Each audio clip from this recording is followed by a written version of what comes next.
Welcome in, ladies and gentlemen, to the Air Raid Hour. My name is Steve Mathis. You can find me on Twitter at Judge Mathis, joined as always by my co-host Dave Tilton. You can find him on Twitter at Tilt Money. And of course, it wouldn't be draft season without the man himself, Kendall Mursky. You can find him on Twitter at Mursky Kendall.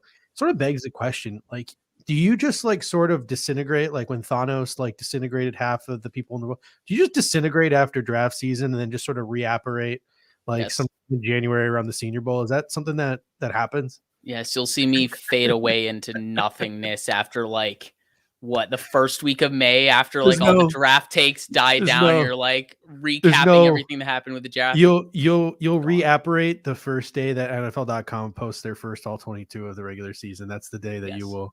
That's the day that you. How nice will it be for Kendall to do specific film on just the guys we drafted? Oh yeah, look at that. You still have a job to do. You still have a job. I'm half hoping I've already done that work, but I probably have, but I'm also hoping like I get to look into someone new that I haven't. It's kind of a mixed bag. All right. So as always, ladies and gentlemen, we are part of the Cover One Sports Network, and this show is presented by Picasso's Pizza. Head on over to picassospizza.net. They got 4 great Western New York locations: Williamsville, West Seneca, Lancaster, and Blaisdell. You can go online again, picassospizza.net, order pickup or delivery. If you're out of town, you're out of state, you're missing those cup and char, the Buffalo style pizza, order frozen pizzas delivered right to your door. Again, it's picassospizza.net. They are the flagship sponsor of the show through Thursday. So, hey, maybe next time you're ordering a pizza from Picasso's, just be like, hey, this guy's at the Air Raid Hour. That's why I'm here. That's why I'm ordering this pizza, putting a good word. So maybe we can keep the sponsorship rolling past Thursday. But gentlemen, it's here. It is the week of the draft. And you know what that means? It is smoke season. Smoke season is in absolute full effect. And it's just so weird, right? Like, today is just a day. It's just a Monday, right? But it's Monday of draft week. So boom, boom, boom. Right away today, we started to see some of the smoke that is NFL draft week start to be unleashed upon us, the general public. Some of the things that I'm seeing today, there was a report that Devin Lloyd, Nakobe Dean, and Kenyon Green are all being flagged for injuries, and they could drop out of round 1. Last night, Ian Rappaport, he tweets a couple of bullet points on his thoughts for draft week. And one of them was that he thought guys with 3rd round grades are going to go in the 1st round and guys with 1st round grades are going to go in the 3rd round. This draft is going to be absolutely wild. And then you have Chris Sims and Benjamin Albright today saying that the Bills are having, finger quotes, a love affair with Breece Hall. Now, some people might call that smoke. Some other people might say Chris Sims and Benjamin Albright are the same people who pretty much were the first ones to say that the Buffalo Bills were in love with Josh Allen in 2018. And in fact, those were the first 2 to sort of unleash those breadcrumbs upon the general public. So Dave, scrolling through Twitter today, scrolling through social media today, did I miss any of the smoke? And do you have any thoughts on this early smoke? It's the same as every year for me. As the smoke does, I try to rise above all of this and just kind of remember that this week is wild. But you know what? I'm not here to rain on anyone's parade, right? It's fun. It's fun to hear these stories. It's a nice way to make the week go by faster, right? Because this is like waiting for Christmas, right? Like a week before, you're like, come on, let's just count down the days. And it's fun hearing all these things. And it's like even funnier, you go back to last year and there was smoke around the Bills wanting like Najee Harris or Travis Etienne, right? And it is that time of year, right? And I think that it's just funny when you hear guys linked to the Bills. In my mind, I'm almost like, okay, well, we're not drafting that guy because last year there wasn't a peep about the Bills and in their interest in Gregory Rousseau, and that's where we went at pick 30. A lot of smoke around the Bills and Travis Etienne and Najee Harris and maybe some of the corners like Greg Newsome or whoever, and that didn't come to fruition, right? It was Gregory Rousseau out of left field, and we connected the dots afterwards. So while it's fun, I almost feel like it's whatever you're hearing right now, like there's more of a chance that doesn't happen. And there's some guy that we haven't really been talking about. That's the guy that's going to kind of pop out at. But it is fun, I will say. Yeah. I mean, you look at just the Breece Hall stuff, right? You're like, well, why are the Bills trying to put out smoke on Breece Hall? There's no one in front of Buffalo Bills that's going to take a running back. Like Breece Hall is a fringe first rounder. Buffalo is probably where he starts. But if you're the Buffalo Bills, they've had pre-draft visits with Isaiah Spiller, James Cook, some other guys. Maybe the Buffalo Bills are trying to put that smoke out on Breece Hall to make people think the Bills might want him with their second round pick, and that they want Breece Hall to go ahead of them to drop a guy like Isaiah Spiller, et cetera. So I think our guy Merck on Twitter made a great point today when he said, just because there's smoke around Breece Hall doesn't necessarily mean that smoke dictates that it's round one chatter, or it doesn't necessarily have to be round one chatter. So like that comment there from him. Kendall, how about you? Have we missed any of the smoke, and what are your thoughts? I can't talk about if we missed any smoke or if you guys have, because I was not on Twitter today. I caught all of it in the past like 2 hours. So I'm just getting caught up on all the smoke and all the smoke screens and maybe some fire. But either way, I mean, I got to echo what Tilt's saying in terms of like just the entertainment value of it all. Like, this is draft week. This is what it's about. It is entertainment. It is fun. Buy into all of it, buy into none of it. Either way, it's narratives. It's just things to get you excited about what the possibilities are at 25, 57, 89. Like, it's just really exciting that we're this close to the draft, and all of these rumors are going to be coming to fruition in 3 days, 4 days. So yeah, it's just wild that we're this close. I feel like you just said that, so I feel like I got to play this noise right here.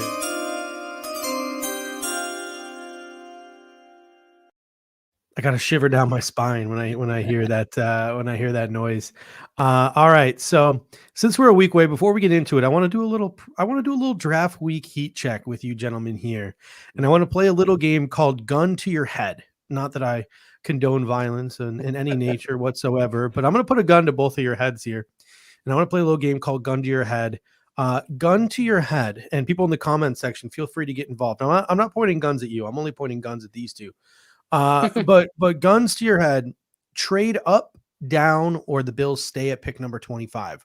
What do you think? Just your initial gut reaction heading into draft week. Dave, I'll start with you. Trade up, trade down, or stay at pick number 25. Stay at 25. Like if you're saying what's the odds on favorite, it's got to be stay at 25, right? That's my gut reaction. All right, Kendall, how about you? In terms of preference, trade down. I really want to see us get more assets so we can move back up into the middle rounds. That's Wait, is it what we want, or is what we think's going to happen? What we think's going to happen. Think's going to happen. Stay at 25. Prefer trade down. It's probably just going to be sit. I want trade down, and we'll get to that philosophy in a little bit here. I think we're going to trade up. I think that Buffalo Bills, like they've made this comment has been made multiple times. It's not going to cost as much to trade up this year as it would in previous years. A number of insiders have reported today that more teams want to trade down than ever before. I don't think the Buffalo Bills will have a trade down partner. Like I really think you'd really have to find a team. And I had this conversation yesterday with Peter DiBiase on his Talking Sports podcast. I wouldn't be surprised if no quarterbacks go in the first round. Like, this might be the year that the light bulbs finally go off for GMs, right? And they finally realize that if you're not completely in love with a guy, to just wait till the next year. I think that some teams might have actually woken up. And I think that there's not going to be some mad dash to get a fifth-year option on a quarterback like everyone makes it out to be. I don't think the Buffalo Bills are going to have very many trade back options. But if the Bills can trade a first and a third to move up 5-6 spots, when normally it might cost more than that, the Buffalo Bills might try to jump some teams and get up into the 18 to 20 range of this draft. I don't think you're going to be able to get one of the Saints picks from them, but you might be able to convince some of those other teams in that range, move up and try to steal a guy that you're convinced jump the Packers for a wide receiver, right? So there are some things I think the Buffalo Bills may consider doing. I think there's a pretty high probability they try to trade up and make a move for one of the blue chippers in this draft, especially if one of those receivers drop, or if, say, fingers crossed, a Kyle Hamilton drops, that would be fun. If Kyle Hamilton starts sliding down the draft boards, I think Brandon Beane would be tempted to move up said draft boards to try to go get himself Can a I player add of one Kyle Hamilton's caveat on caliber. that? Yeah, of course. I think what's really interesting about the idea of maybe no quarterbacks go in the first round is, what if we're getting close to pick 25 and no quarterbacks have gone yet, right? Mm-hmm. Yeah. Oh, But then you're looking, And and then you're sitting in that money spot at 25 where like the Detroit's Lions at may want to 32, come up yeah. from 32 or 34, or maybe the Texans want to come up. Then it's like maybe that fifth year option in the latter half of the first round makes some sense if, God forbid, Malik Willis is still on the board, or if Pickett and Ritter are still on the board. Then I think it makes some more sense, and the Bills could have some trade back partners. But I'm personally not in the boat where I believe that there will be no quarterbacks taken before 25. I think at least one will be taken before 25. But to play into that scenario and to play some devil's advocate off of it, I think that it could actually give some trade down potential. But it also does, like you said, give some trade up potential. So a lot of money moves. A lot of things depend on these quarterbacks. All right. Ombre Log coming in says, quick question. Is the Air Raid Hour going to be watching and live reacting to the draft? You know that we will be here, and Cover One has you covered throughout the entirety of the draft. Thursday, the Air Raid Hour is facilitating the draft coverage at 8 p.m. We will go live and we will cover from the first pick of the draft all the way to pick number 32 in the end of the first round. Day 2 is going to be facilitated by Anthony Prohaska, but all three of us will be there on day 2 as well. We may be rotating in, but we will all be there on day 2 as well. And then on Saturday, Anthony Romeo of the Hoof podcast, Kevin Masseri of the Going Deep podcast will be facilitating Saturday's coverage with guests as well. So Cover One literally has you covered through all 7 rounds of the draft. So we will be there. We will be through there. We will be throughout the draft in its entirety. And Pops Mafia comes in and says, no offense to other stations, but I'd rather watch the Air Raid Hour cover the draft live. Thank you. We appreciate it. We appreciate the kind words because we know that you guys have plenty of options, so that you willingly choose to listen to us. We do super duper appreciate it. And yeah, Jessica's going to tune in at 10, right when the Bills probably start to pick. Last year we went on at 7. Remember, Kendall? We went on at 7 an hour before the draft with Rico, and that was a 5-hour shrug through. Never making that mistake. The Bills pick at 25. We can talk about all the things we want to talk about through the first 25 picks. Was it who was it? Was it Joe B or someone on Twitter today put like the average time of the 25th pick for the last 3 years, and it was like right around 11:15 or so. Ooh, the last 3 years in a long night. It was like it was pretty close actually. The last 3 years was like one was like 11:15, one was like 11:16, one was like 11. Good thing we're on Mountain Time, West Coast. For me, it's 8:15. So, all right. Sorry, so, all right. So the second gun to your head is, before we get going today, we're going to do a full first round mock draft. That's going to be the exercise today. No simulators. It's us scanning the list of players the teams have visited, looking at team depth charts, sort of mapping out the first 24 picks and trying to get a good idea of and a good semblance of who's going to be there at pick 25 and making our pick at 25. But before we do that, gun to your head here, who do you think the pick's going to be if we stay at 25? Dave, I'm going to start with you. I know you posted something on Twitter today. I did post on Twitter today. I'll say as of today, Monday, my gut is telling me it's going to be Kaiir Elam from Florida, the corner. People were asking me about, well, what does that mean? Like, what scenario played out if you think it's going to be the pick? I think that in that scenario, Booth, Stingley, McDuffie, Sauce Gardner are all off the board. You get that situation where no quarterbacks or maybe only one have been picked. You get a situation where some of the wide receivers have been picked and the corner sitting on the board there. Then for you at pick 25 are Kyler Gordon, Roger McCreary, Kaiir Elam. Now, my preference is different than what I'm predicting. My preference is Kyler Gordon. My prediction is Kaiir Elam. And Eric's done some really nice tape work on him in the last few days, showing some of the positive film from Kaiir Elam's 2020 campaign. And he's really grown on me as a possible fit. Mhm. And there were some people asking me as well about, like, are you concerned about the arm length with him? Well, he's got longer arms than Roger McCreary, about the same as Kyler Gordon if you look at the measurements. And so for that reason, I feel like we are so all in on Kyler Gordon that I'm going the other way with this one and my prediction and saying that it'll be Kaiir Elam. I love how that's your prevailing thought with all of this. It's like whatever The is reverse being jinx, covered man. heavily, it's not gonna be that. It's gonna be the other thing. Kendall, how about you? Gun to your head. Who do you think the Bills are going to go with at pick number 25 if they stay before we start this whole process here tonight? I really think it's gonna be Booth. I really like this Mhm. is a mix of my emotions and preference, but I also really think there's a solid chance that sports hernia and concerns from other teams, it's gonna drop him far enough to 25. And I'd be really shocked if the Bills brought him in for that top 30 visit to kind of vet that out and see his football character. And I mean, you see him on tape, the kind of dog mentality he plays on the defensive side of the ball. It seems like a guy that McDermott would just love to have on his defense. I have a tough time assuming that the Bills would pass on a guy like that if he drops to 25. And because of that sports hernia thing, I do think he'll make it to 25. But who knows? Maybe other teams are comfortable with it. You know, they're comfortable with the tape. They're comfortable with his recovery, what have you. But that's what I think is going to happen. I think it's going to be Booth at 25. I'm ready to get hurt again. A couple people said if you're really willing to get hurt, a couple people here have said in the comment section that they think Booth goes to the Patriots. Yeah, that's another fear. But hey, that's what I talked about. That trade up, get up past the Patriots at 23, and you can go get yourself Andrew Booth. So I'm sticking with my guns, my safety pick. It's been my safety pick. You know, Randy's in the comment section saying coffee is for closers and Breece Hall is a closer.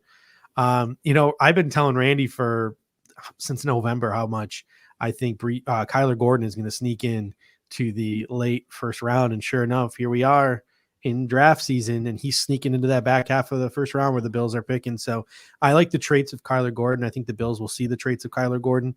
They'll see the athlete that he is. They'll see what he can do on tape, even if he can't do it consistently, and they'll think they can coach that up. And I think Kyler Gordon is my safety pick here. So we got 3 corners: Elam, Gordon, and Booth. So we're all ready to get hurt. We're all ready to get hurt when the Buffalo Bills. I'm going to get hurt in multiple ways because I'm going to pick Kaiir as my prediction. They're not going to pick him. I want Kyler Gordon. They're not going to pick him. Andrew Booth would be a dream scenario, and they're not going to pick him. He'll go to the Pats. and also, the way I've been talking about Kyler Gordon since November, Randy Hartman has been talking about Breece Hall since November. So I want to give him his due there. Trey Morris says, did Kyler Gordon visit? He did not. He did not visit us. But here's the thing. To confirm, there's 13 that we don't know about. That's the number one thing. 13 we don't know about. No reports of a private workout with any corners, but they could have had a private workout that just went unreported. A lot of this stuff goes unreported. The only 2 top 30 visits, number 1 was Andrew Booth, and that makes sense. They want to look at those sports hernia surgeries. They probably want to get him visiting with the doctors, check his medical. And the other is Martin Emerson, who I don't think has a history of injuries that we know of. So maybe the Bills are tipping their hand. Maybe they really like Martin Emerson. Maybe they wanted to really thoroughly vet him and it leaked when they didn't want it to leak. Maybe they want someone else to take Martin Emerson in the second and third round. So a guy like Cam Taylor Britt falls them. That's where these mind games and that smoke comes into play here with things like these top 30 visits. So the Bills didn't do a lot of reported sniffing around corners in this draft. So that obviously means they're going to take a corner because that's how this thing works. But then you could find a million reasons why they wouldn't. So let's get started today, gentlemen. We're going to do this full first round mock, but in order to get started, I want to have a quick conversation about the prospects going into it and our philosophy. So we're not going to spend 20 minutes at each position group debating through it, but I want to have a quick conversation about the prospects and the prospects at each position and sort of our philosophies going into this first round mock draft that we're doing. So I want to start with round 1 philosophies. Brandon Bean says that he does not have 32 first round grades. And that took some people by surprise this week, but it really shouldn't, because most GMs around the National Football League say every year 15 to 20 guys get first round grades and the rest get second round grades. First round grades don't go to the top 32 players on your board. They go to the ones who you think are blue chip prospects. So like the Evan Neals of the world, the Ike Aquanus of the world, the Derek Stingleys of the world. Those are the guys who get the first round grades. Guys like Kyler Gordon, guys like Breece Hall, guys like Jahan Dotson, while they might go in the first round, most of these teams probably have second round grades on them. So my question to you guys is the Bills pick at 25. I don't think that there are 25 blue chip players in this draft class. They're already talking about how this top 10 could be ridiculously unpredictable because of sort of the lack of blue chippers in this draft, but the depth of this draft. If all of Brandon Beane's first round grades are off the board by 25 and we stay at 25, does that mean that all position groups are on the board? I'm talking running back. I'm talking guys, and this is within reason. The Bills aren't taking a quarterback at 25. The Bills probably aren't going to take a tight end at 25 because there are no really fringe first round tight ends.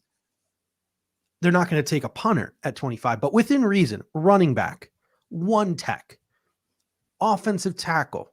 Would the Bills maybe, and I shouldn't even say offensive tackle because offensive tackle is just not neat, but within reason, would the Bills maybe, are all positions in play here for the Buffalo Bills at pick number 25 is essentially what I'm trying to say here. Or just because you don't have any first round grades left, does that value still come into play? Dave, what do you think? I have to say, outside of like quarterback and punter, kicker, obviously, I have to think any positions in play. And the reason I say that is because of what's happened in the last couple of years, right? We keep saying, well, they got to go for a corner. Like they went defensive line heavy, and then what do? They just spend their first and second round pick on defensive line again last year. Now I think the percentages are low now for defensive line. But I can't really discount any position completely, right? There's a pie chart somewhere of like probability of each position group, X quarterback and kickers.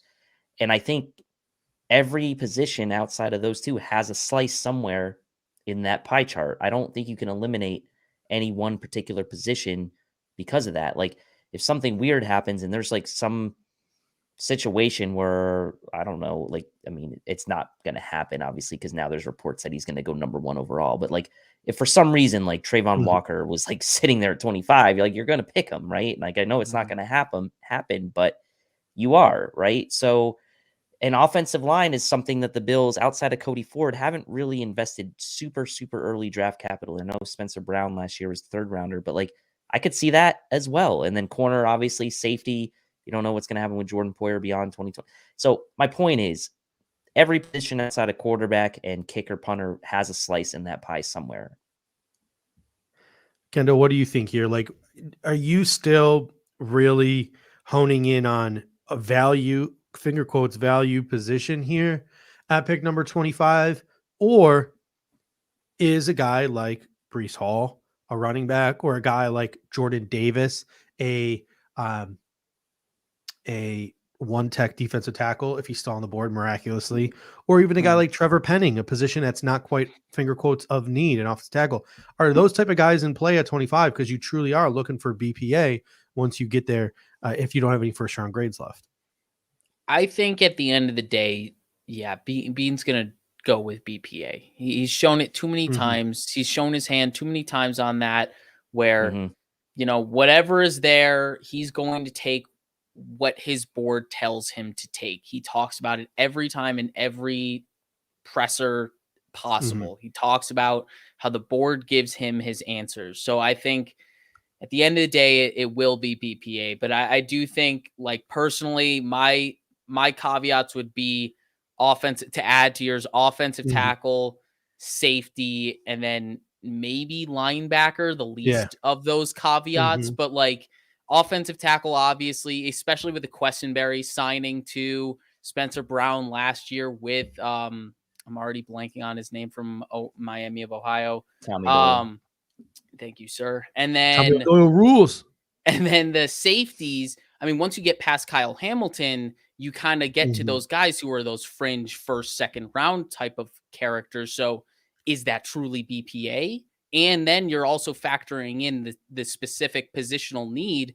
you're going to have to find a way to get those guys on the field year one. So that's where I would put my kind of fingerprints all over it. But personally, I'm never going to say Bean is going to go away from BPA because he talks so much about trusting his staff, trusting his board and all that stuff. So I truly do believe that every single position within reason, like you mentioned, Judge, is totally on the table, including running back. Yeah. I mean, where I struggle with this is if people like say Kyler Gordon and Breece Hall are both on the board, right? You know, Kyler Gordon, if somebody says that I believe that Kyler Gordon is a better cornerback than Breece Hall is a running back, he's higher on my draft board.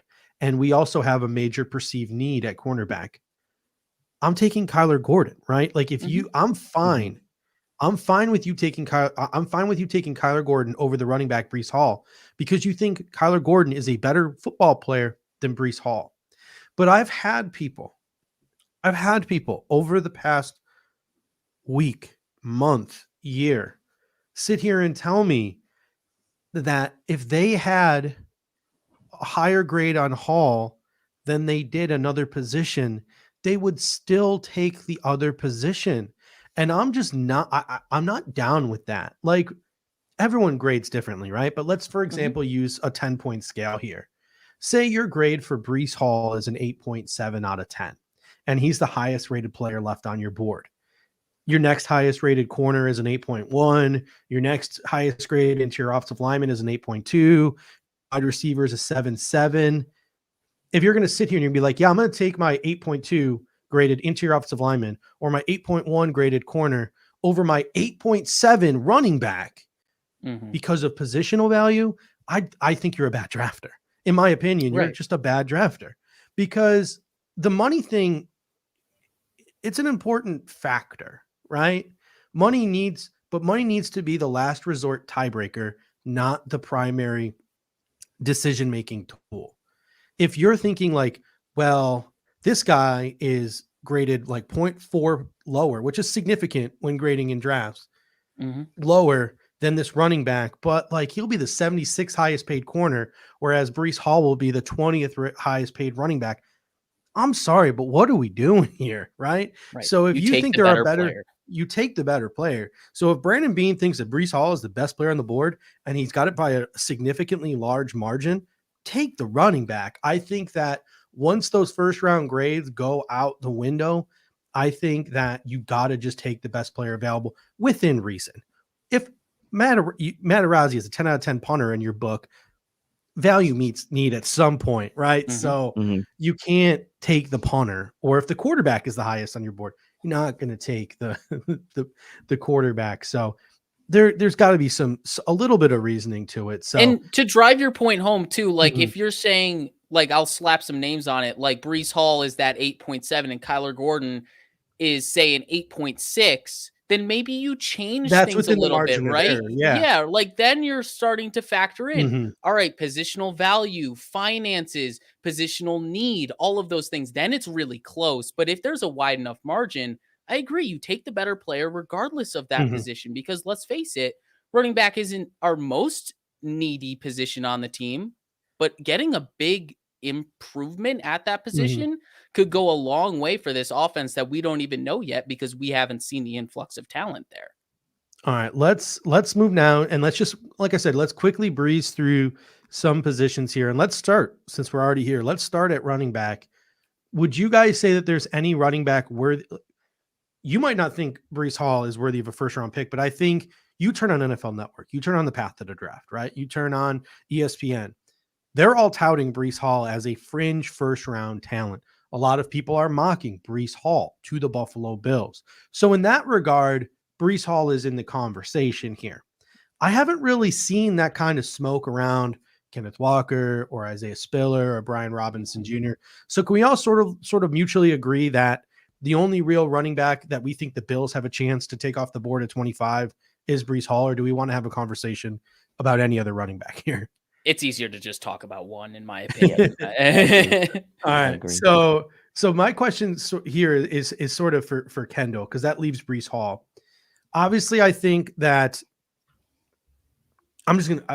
I didn't want to say his name, but I'm going to say his name. I kind of feel bad because like we didn't invite him on the show to explain himself or whatever, but it's very well known that the Draft Network and Locked On Bills podcast host Joe Marino is not the biggest fan of Breece Hall. He has issues with his vision, with his contact balance, and he has him ranked as his 70th best prospect on his big board. So it's not like he dislikes Breece Hall. I think that's one of the things that we need to talk about. And I'm not trying to rip on anyone here. I'm not trying to say I know more than anyone here. I'm just trying to figure out where and contextually place Breece Hall where he needs to be contextually placed. Just because you don't have someone ranked highly doesn't mean you don't like them. I think that Joe Marino probably does like Breece Hall and would not mind if the Breece Hall was drafted by the Buffalo Bills, but he has him ranked 70th on his big board. He cites vision, contact balance. He cited a statistic on his podcast this morning. He was 16th of 17th in yards after carry of Big 12 running backs last year. My issue with all of those things is that I see other analysts highlighting and praising Breece Hall's vision and contact balance regularly. Arif Hassan of The Athletic aggregates 70 plus NFL draft site boards.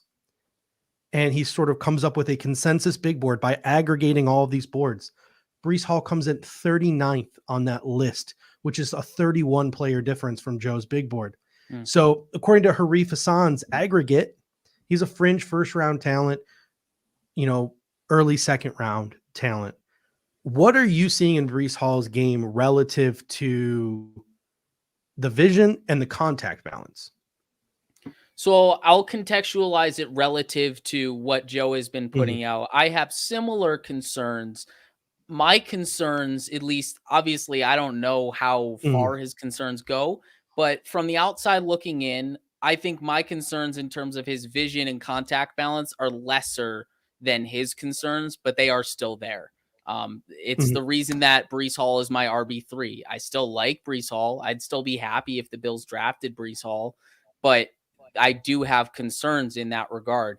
That being said, the dude has great vision once he hits that second level. I mean, I think the biggest thing that you'll hear Joe talk about, and I see it sometimes, it's not consistent, but there are times when he kind of struggles to set up those blocks like right at the line of scrimmage, and he'll just run into some easy tackles in that way. But once he can get through that line of scrimmage, man, he sees things really well. And then he turns on those afterburners and he's gone. He's got that breakaway speed that everyone obviously wants. And then the contact balance thing, I'm not super concerned about it because he mitigates it so well with his elusiveness. When you're as elusive and you can stack moves together like Breece Hall and just make people miss so easily, you don't even test that contact balance as much as you otherwise would. Doesn't that play into, so the statistic is he was 16th of 17 in yards after contact of Big 12 running backs last year. Doesn't that play into it? He's not even contacted because he's so elusive. No one touches him. That kind of plays into his lack of yards after contact. Is that per PFF? I do not know what he was referencing, where he was referencing that statistic. My guess is probably Pro Football Focus. Yeah, I would guess too. I know for SIS, we literally chart it as like, he's got to have literally just a hand on the jersey, and that counts as yards after contact. Everything past that, hand on the jersey, everything after is yards after contact. So I don't know how PFF goes about their data in that regard for that specific category. But yes, exactly. That's the point. Like, if he's not even getting touched on a play, then he's not going to get tallied for those yards that he's creating after contact or after making a man miss. Like, that goes into that ability, and it kind of hides that ability. So what I will say, and to Joe's point, I think he is a little bit, he's skinny below the waist. I guess that's the best way to put it. He needs to add on his lower body strength, because there are a lot of times when he's getting wrapped up by arm tackles, when he's so fast and he has enough momentum where he should be breaking through arm tackles easier than he is. For a guy that runs sub 4.4, over 200 pounds, he shouldn't be struggling with arm tackles below the waist as much as he is. That being said, you go back to the elusiveness thing. If you're making people miss in the hole, it doesn't happen as often. And then obviously he adds in plenty of other areas, the receiving factor, all of that stuff, the way he turns on the afterburners and gets breakaway touchdowns, all of that stuff. And So is it a and that concern? Sure. mhm, But every player in every draft class has weaknesses. So you can't dock mhm. him just because he has those weaknesses. And at the same time too, like a couple of statistics came out today, and like people were chattering. Like, and one of the main things that I hear is, it's like, well, all the running backs taken at the back half of the first round, like they haven't panned out, so the Bills shouldn't take a running back at the back half of the first round. But in the same regards, I look at running backs taken in the first half of the second round: Derrick Henry, Nick Chubb, Mhm. Jonathan Taylor, Alvin Kamara. Would anyone argue with adding one of those running backs to the Buffalo Bills roster? Would they argue with adding Jonathan Taylor or Nick Chubb or Derrick Henry or Alvin Kamara? The Buffalo Bills don't pick in the first half unless Jessica Tennis Super Chat comes to fruition here and the Bills trade down and get Chicago second and third. So a trade back option is a realistic possibility. And maybe that happens and you get Breece Hall where everyone can be happy with Breece Hall. But I look at pick 25, and if all your first round grades are off the board, pull the trigger. Like if you think that Breece Hall is a Jonathan Taylor type talent, you think he's an Alvin Kamara type talent, a Nick Chubb type of talent, a Derrick Henry type of impact player, pull the damn trigger and get that in your offense for 4 years, because you're in a Super Bowl window, right? Mhm. Like, people are like, well, Jonathan Taylor was drafted in the early second round, and Clyde Edwards-Helaire was taken by the Chiefs, and the Chiefs were good. Yeah, the Chiefs were good, but guess what? The scouts sucked. The scouts took the wrong running back. The GM pulled the trigger on the wrong running back. You don't think the Chiefs would like a time machine and go back and take Jonathan Taylor at pick 30? They don't regret the position. They regret the player they drafted.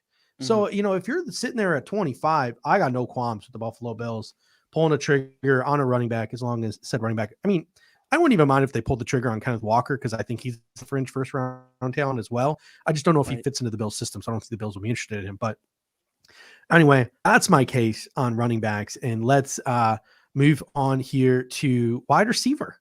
And wide receiver is going to be super interesting in this draft. Again, smoke season, right? Reports come out today. Drake London is going to be the first wide receiver off the board. Reports came out today. Jamison Williams does not get the top 10. You have Garrett Wilson. You have Chris Olave. You have some really wide receiver needy teams in front of the Buffalo Bills. It's hard to believe, and we'll figure it out today when we do our first round mock draft, that a wide receiver of those four caliber is going to be on the board at 25. London, Wilson, Williams, and Olave. That leaves guys like Treylon Burks, Jahan Dotson, Christian Watson, George Pickens. Are any of these guys worthy of the pick at 25?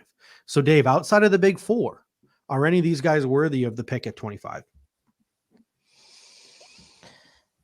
Worthy, I think Dotson probably would be my top choice if I was going to pick one of those guys. He's the most refined route runner. He's got the best hands in the draft.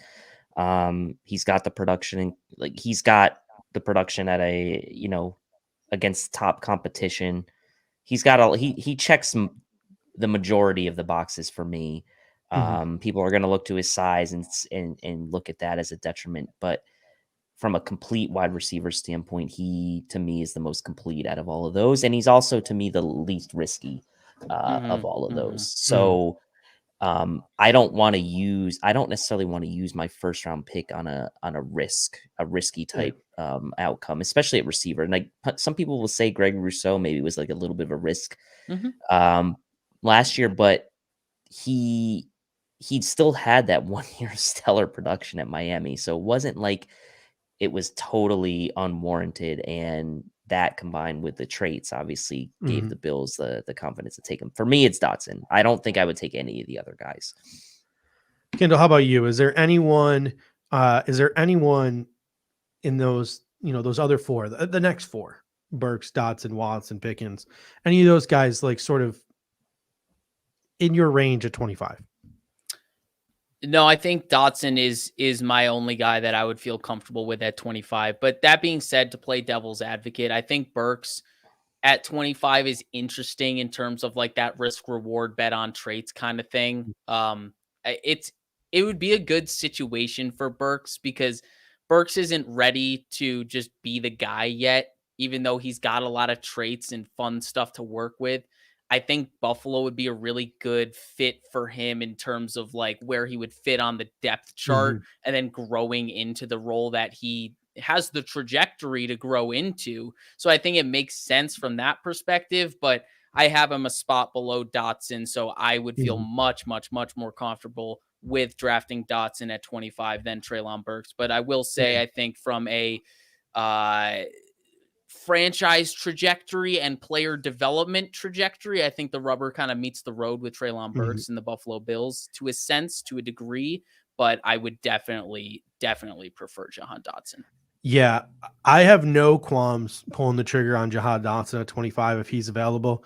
Treylon Burks is going to make me a little wheezy, but I think it's the fact that his testing numbers are like mirror images of N'Keal Harry's, right? Like that scares me. But at the end of the day, like he's separated in the SEC, so that like just the tape is there. But I just don't know what the interest of the Bills would be, right? Because every single scouting report, not a great route runner. That's just like not a great route runner. Take some plays off, like things like that you see, and it's just like is that a Bills type of guy? I personally like George Pickens. I like the way he run blocks. I like the way he mauls in the run game. I like his attitude. The injuries scare me. His lack of versatility scares me. But for what he is, you watch him play and you're like, okay, I can envision that guy turning into an AJ Green type of player. But again, the lack of versatility, there's work ethic and character concerns off the field. It's not like the Buffalo Bills brought him in for a top 30 visit to try to hash it out, unless it's one of the ones that went unmentioned. So that's something where I just don't know if that's a fit for the Bills or something the Bills would be interested in. Again, no links to Watson. You think a small school guy like that, they'd want to get some eyes on him. It could have been unreported. But that's another interesting one. So Dotson's really the only one I feel comfortable pulling the trigger with at pick number 25. Got a super chat here from John DeMarshy. Thank you, John. Always appreciate it. He says, this is an attaboy or boys. Your coverage has been elite, fast yet quick, explosive, outstanding production, high football IQ, high motor and effort. Old man Bills fan of Miami Beach, behind enemy lines. Appreciate you. Hey, we appreciate you, John. Thank you so much for that super chat. It must be awfully unbearable living in Miami Beach with the insufferable Dolphins fans now that they have Tyreek Hill and think they are hot shit. So thank you, John. We really appreciate that. We're going to skip over tight end because I think we can all agree. I mean, if we take Trey McBride or Jelani Woods at pick number 25, we'll just react to it. Like we will just, we'll just react to it when it happens or if it happens. So let's skip ahead down to offensive line. I'm looking at the offensive line options in round one. I find it hard to believe one of the marquee tackles is going to drop to us. So I sort of have a list here of guys. There's 4 guys that I think debatably in the range for the Buffalo Bills. Zion Johnson is obviously a guy who could be on the board at 25 from Boston College, played tackle in college, is going to kick inside in the pros. Kenyon Green from Texas A&M. We brought in Isaiah Spiller for a top 30. We brought in Jalen Weidermeyer for a top 30. So you know the Buffalo Bills have been rolling the film on that Texas A&M offense, specifically looking at the line of scrimmage. So you know that they are well-versed in Kenyon Green, even if they haven't officially visited with him.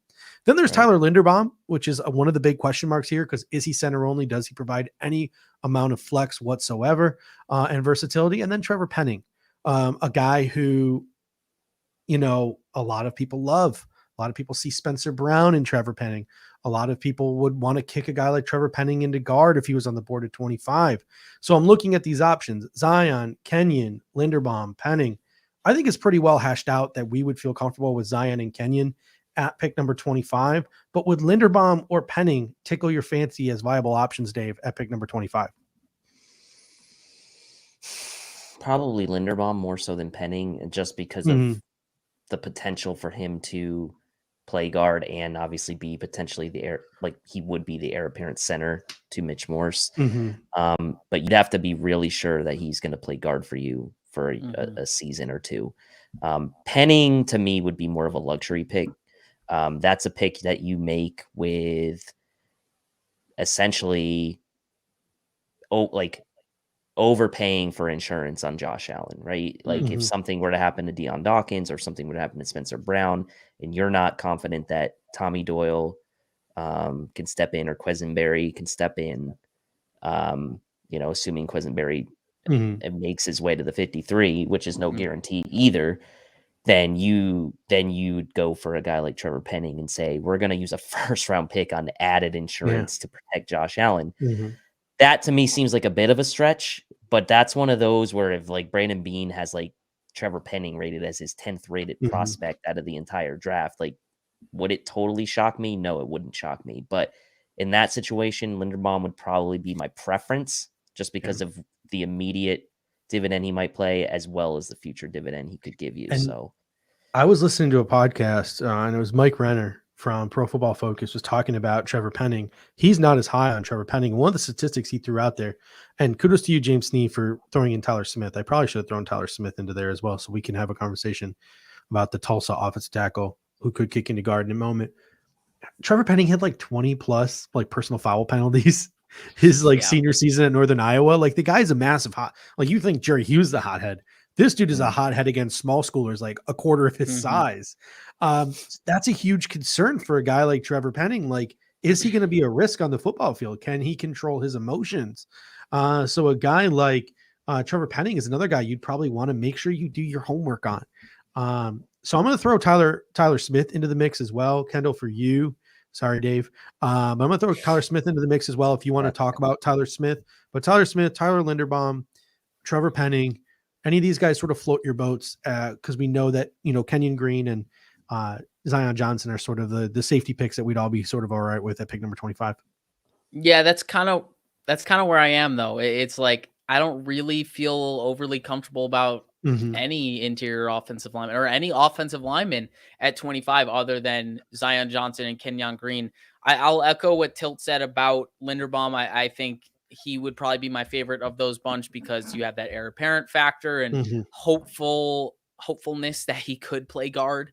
But that lack of size and lack of true mauling tenacity. Well, he plays with some tenacity, but true mauling presence, people mover kind of mentality. That kind of concerns you. He doesn't have that kind of play strength to one-on-one guys on the interior and play guard. He's a much better helper, cerebral kind of player. So that kind of makes you think maybe he's just a center. But we'll see. Time will tell on Linderbaum. But in terms of, I'll talk on Tyler Smith a little bit. I've only watched one game on him, and we only have one game of him at tackle. So I'm kind of just going to project him to guard. I mean, it's kind of a similar story when you're talking about him and Penning because they both play nasty brands of football, always trying to finish dudes, get them on the turf, eat turf, that kind of style of football. And you need that on the interior. You need that on your offensive line in general. You want to have that kind of mentality. But Tyler Smith is super raw, super raw. He's got a lot of technical things to work with. And I think that's going to be the biggest downside, but also the most intriguing thing because you think about all of what Brandon Beane has done, the betting on traits, betting on size, length, speed, get off, all of that stuff. You bet on that. And then you bet on your coaches to make them even better on the technical side of things. And that's what Aaron Cromer was brought here to do. So that's what makes Tyler Smith in the first round very intriguing. But I really wonder if the Bills would even have to take him in the first round because of all of those technical concerns. So that's kind of my talking on both sides of the coin for Tyler Smith. But yeah, I'd feel most comfortable with Johnson or Green. Yeah, Johnson and Green, Daniel Jeremiah, I think, came up with a great concept today. He called it the fairway shots, right? You're knocking your 3-iron off the tee, or you're pulling out your wood and you're just knocking one right down the middle of the fairway. Someone else on NFL Network today, I found myself bored, so I was actually watching Path to the Draft. I don't know why I turned on national coverage of the draft. It can be very, just in my opinion, it doesn't get into the nitty gritty like I like. It's very superficial, but one of the analysts called it like a stand-up double. So like a Kenyon Green or a Zion Johnson would be a stand-up double. Randy in the comment section mentioned, and we mentioned at the top of the show, Kenyon Green might have a knee that dings him. That was part of the smoke today. And he also mentioned Kennard in the second round. But here, smoke season, right? Tony Pauline in his article today, I think he puts one out like every 3 hours during smoke season. Tony Pauline is Mr. Smoke Season. In his article, he said Josh Azidu, a guy the Buffalo Bills met with, is not going to escape the third round. And a guy like Darian Kennard, who many people think is a second or a third round pick, won't come off the board until the fourth. So welcome to smoke season, folks. When second round picks or fourth round picks, and 4th round picks or 2nd round picks. So let's transition now to the defensive line. And again, we're going to make this one real quick, right? So my what's what I'm looking for here? My dream scenario outside of like a Kyle Hamilton dropping would be like a Jermaine Johnson sliding down some boards, maybe, and the Buffalo Bills being able to trade up for a guy like Jermaine Johnson. A man can dream, okay? But could this be the blindside pick for the Buffalo Bills? I mean, they started the transformation of the defensive line in free agency with Von Miller and all those defensive tackles. Could it end in the draft? Could this be sort of an all hands on deck, all of the eggs going in the defensive line basket for the Buffalo Bills this offseason? I look at some of the defensive linemen that could be on the board. George Karlaftis could be there. More likely it's going to be like a Boye Mafe or an Arnold Ebiketie would be the edge rushers the Bills would have to choose from at 25. We're talking defensive tackle. Maybe we could trade up for Jordan Davis, but likely it's going to be Devontae Wyatt, Travis Jones, Perion Winfrey. Do any defensive linemen, that could realistically be on the board, do you think, at 25? Would any of them tickle your fancy enough for the Bills to pull the trigger? Kendall, I'll start with you. Not really. I think Jordan Davis is like the only one. I really think Jordan Davis is the only one. Just the upside there is to tap into with his pass rushing acumen is really intriguing. Like Travis Jones is already there. Like he's already there in terms of what he can do on a 3-down ability kind of standpoint. But Jordan Davis is the better athlete of the two. So that maybe he could grow to be even bigger than what Travis Jones is, right? Not physically bigger if he got bigger than what, but bigger and better than what he is right now. So that's the one like intriguing thing to me where I've said this a few times now, like Daquan Jones and Tim Settle doesn't stop you from drafting a guy like Jordan Davis if he falls, but I'm not trading up for any of those guys. Like I think the Bills did a great job this offseason shoring up that defensive line, not only building it on the smaller scale, but also getting that big splash with Von Miller. So I think you're just putting too many assets into one position group if you take a 1st round pick there. But I think Jordan Davis is my one caveat to that. I think he's a generational kind of athlete, and you kind of want to bet on your coaching staff to make him even better than what he currently is and kind of tap into that pass rushing side of thing and make him a true 3-down defensive player with, some proper conditioning and all that stuff. So that's my only caveat to it. He's the only one. Yeah, a couple people mentioned David Ojabo in the comment section. I can't picture the Buffalo Bills pulling the trigger on a guy with a torn Achilles who's not going to contribute remotely this year. But hey, I love David Ojabo. Dave, any defensive lineman even remotely would tickle your fancy at 25, or you think could tickle the Bills' fancy at 25? I mean, Jermaine Johnson would make me think, right, if he fell. Yeah. And the reason being is because I know the Bills have invested at the edge position with Greg Rousseau. He wouldn't make me think. He would make me do. I would pull the trigger. I would click that grab button. But that's the thing. It's like that's one of those where it's like, not obviously to the same extent, but the Cardinals weren't afraid to pull the trigger on Kyler Murray when they had just drafted Josh Rosen the year before because he was better. Right. So like the Bills have Greg Rousseau, who looks very promising, but they also have Boogie Basham and AJ Epinesa, which you're not really sure exactly what they're going to be. You know what Von Miller is. You have him there. But if Jermaine Johnson's there, you're going to take him, right? Like you're going to take him. Jordan Davis definitely would be one, as Kendall mentioned, for the same reasons. But other than that, I don't think so. I don't think so. It'd have to be like a premier edge player, I think, for me. Yeah, and it's just crazy too. It's pretty wild. Like when you go and you listen to certain podcasts and then you go and listen to like PFF makes you think that anything is possible. Like, right. Like they're not like their take the other day. And I love some of the guys at PFF, the Tailgate podcast with Mike Renner and Austin Gale is one of my favorites, but like, they're sitting there the other day. They're like, yeah, Jermaine Johnson, like he's too hyped up. He shouldn't be in the top 10. Like he's a good player, like top 15, but like top 5, like not the greatest. Like I could see him slipping. And I'm sitting there listening to them like, keep talking, keep talking, like make it like make my dreams come true. PFF. But in reality, I don't think that that's much of a something that's going to happen. So let's transition now to linebacker. And I'm going to try to pull up my banner here. I've been doing so well and I finally lost it, but we've got linebacker. So Tremaine Edmonds going to be a UDFA. We talk about if all the first round graded guys are off the board, I think Devin Lloyd would have a first round grade sans this finger quotes injury, this knee injury or something that he's dealing. Devin Lloyd wasn't actually a knee, but he was another injury, but just an injury he's dealing with that could drop him. You got Nakobe Dean, who's also apparently got the knee injury that people are worried about. Plus he's got size concerns, I think, for the Buffalo Bills defense. Guys like Chad Muma, Quay Walker, if that Ian Rappaport sort of report is true, that guys who people think are third rounders could go in the first round, I think that brings guys like Muma and Walker and maybe even Troy Anderson, if this is going to be an absolutely buck wild debate, into the first round. The Buffalo Bills are noted for drafting for just not just for the now, but for the future. Could you see the Buffalo Bills pulling the trigger on a linebacker in the first round? What do you think, Dave?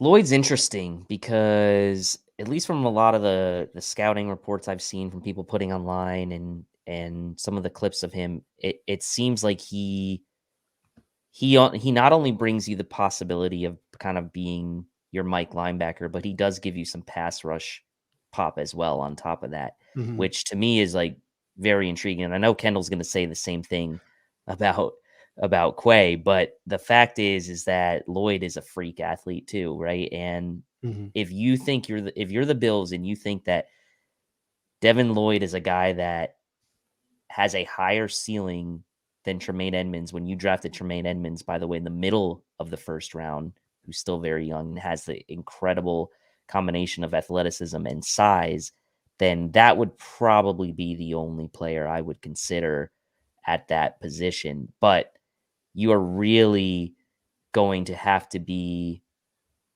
like, I think you're going to really have to find ways to get Lloyd on the field in year one, even if your intention is to move on from Tremaine Edmonds, or if Tremaine Edmonds is still on your roster, which also doesn't mean that Tremaine Edmonds is going to be traded just because you draft Devin Lloyd. It could mean that you have both of them in tow for 2022 and you find creative ways to get Lloyd on the field either through his pass rushing or other means, in probably a more, a more aggressive way than maybe you did with AJ Klein, right? And so in a way, it gives you another pass rusher, but it also gives you a potential heir apparent to Tremaine Edmonds beyond 2022. So that would be the only reason I would maybe consider Devin Lloyd, but it would be low on my list as far as like my preference. Randy says, what if they move Milano? I've heard a couple of people say this now, but didn't they just like base restructure Milano, which locks in a bunch of his money to be like practical guarantees, which makes me think that they're not moving on from Matt Milano just because I think they base restructured, which pretty much kind of like what they did with Vernon Butler, made his contract like uncuttable, but shrunk it. But as a fan, like as someone who just enjoys scouting the draft and prognosticating the draft, Devin Lloyd is the one that makes sense to me at pick number 25. I can wrap my head around it. You know, people talk about like, I'm not saying he is Micah Parsons, but people talk about how you could use him as a Micah Parsons type, early on in his career, and then transition him into that Edmonds role. So you can find a place for him on the field early on in his career. You can find a role for him. You find a way he can make a difference on this football team right away and in the future. You can wrap your head around it. But I look at it from the Buffalo Bills perspective, and I look at a guy like Chad Muma or even a Troy Anderson, and I'm like, probably not so much Troy Anderson, but a Chad Muma. I'm like, that's the dude the Bills are going to fall in love with, right? Like the Wyoming boy, just like Josh Allen. That's the guy I think that they would fall for. Whether they would fall for him hard enough to pick him at 25, I don't know. But Kendall, what are your thoughts at linebacker at 25, either for yourself or just prognosticating the Bills? I'll speak on myself because like what they're doing at linebacker, it's so gray right now. Like I have no clue what's going to happen with what they want to do, but in terms of what I would like to do at linebacker, I think the Bills do need to find someone to, where was it? Davis Bryant just put it in, light a fire under Edmonds, give some leverage for the Edmonds contract, or maybe just be the third linebacker and replace Klein. One or all of those things I just mentioned. So I think the Bills do need to do that in some form or fashion through the draft this year. I'm personally not someone who's super fond of linebacker in the first round. I don't think it makes a ton of sense given the amount that the Bills have 3 linebackers on the field. Granted, they did start to use it more as obviously you get later into the year and weather gets crappy and, teams want to run the football and all that stuff. So maybe the Bills will have to deploy more 3 linebackers on the field at once. But either way, I'm not in love with it. If it happens, Tilt, you said I love Quay Walker, and it's true, I do, but I don't love him in the first. I don't. I think he fits the Bills really, really well, but I don't love him in the first round for the Bills. The one I would pick is Devin Lloyd. He makes so much sense from a pass coverage perspective alone.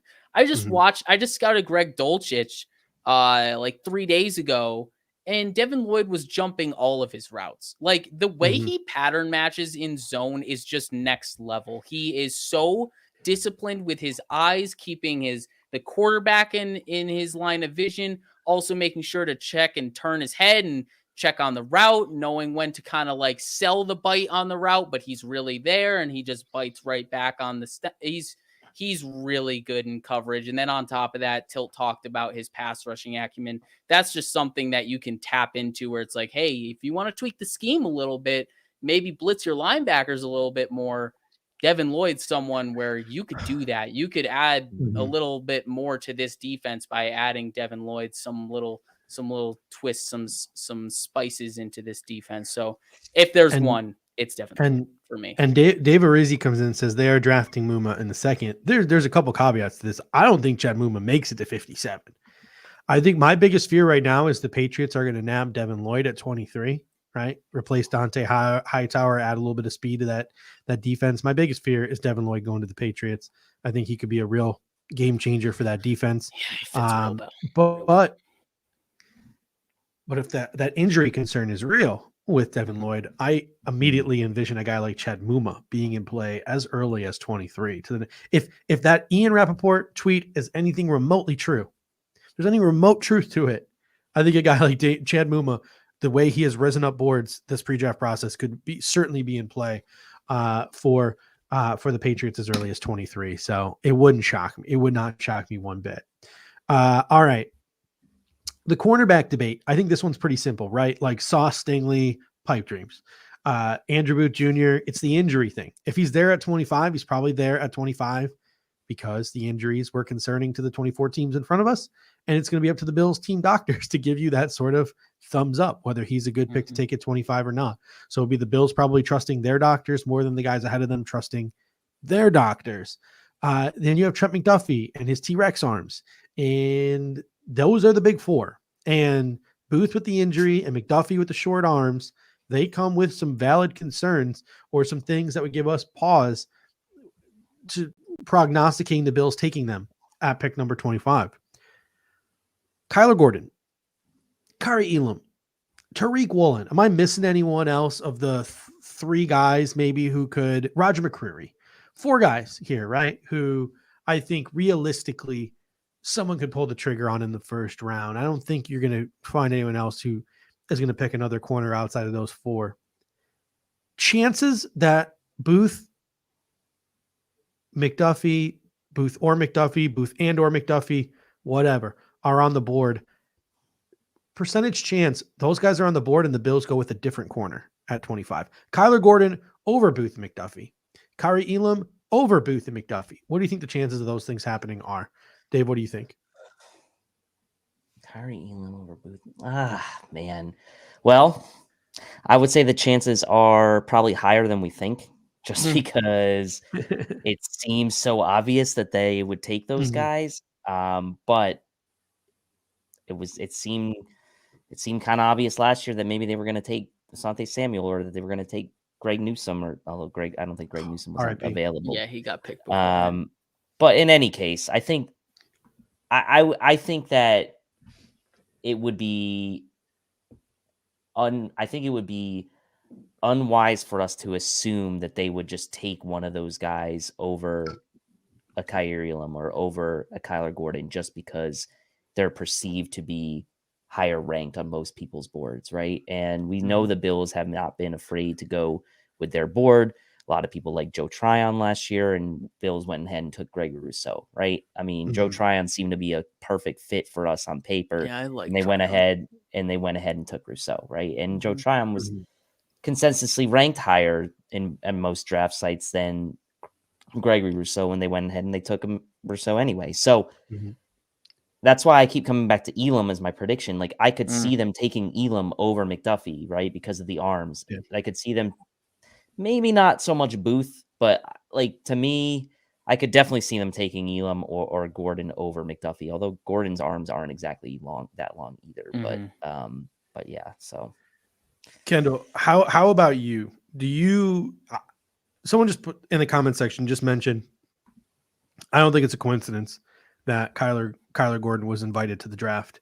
It was Bills Mafia STF. I don't think it's a coincidence that he was sort of invited to the draft. I think he is either going to be a late first rounder or early second rounder, because they do want some guys there, I think, for day 2 this year. But I don't think it's a coincidence that he sort of got the invite. Can you envision any of these guys? Can you sort of make a case for any of these guys trying to hone in on your inner Brandon Beane, taking them over Andrew Booth or Trent McDuffie? I think the biggest thing for me, I'll speak on Gordon. I think the thing with Gordon is that you're betting on what more you can get from him. He's someone who isn't necessarily, he's kind of that Bean type of pick where he's got great athleticism. Yeah, sure, the straight line speed might not be there, but he's physical and run support.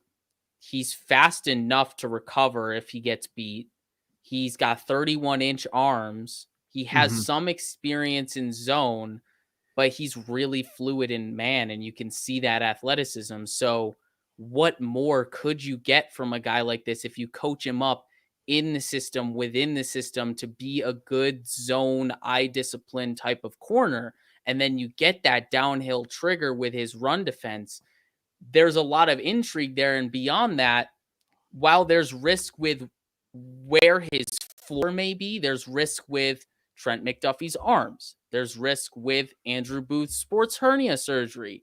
That's where I think you see that maybe they take Gordon over those guys if all 3 are available. That's like the only way I can really rationalize the whole thing. It's the arm length, it's the betting on traits, and the fact that the risk there is that he may have a low floor, but he has a high ceiling, versus the other guys, the risk is you're betting on an exception with short arms, or you're betting that this injury risk isn't real. So that's the only way I can really rationalize that.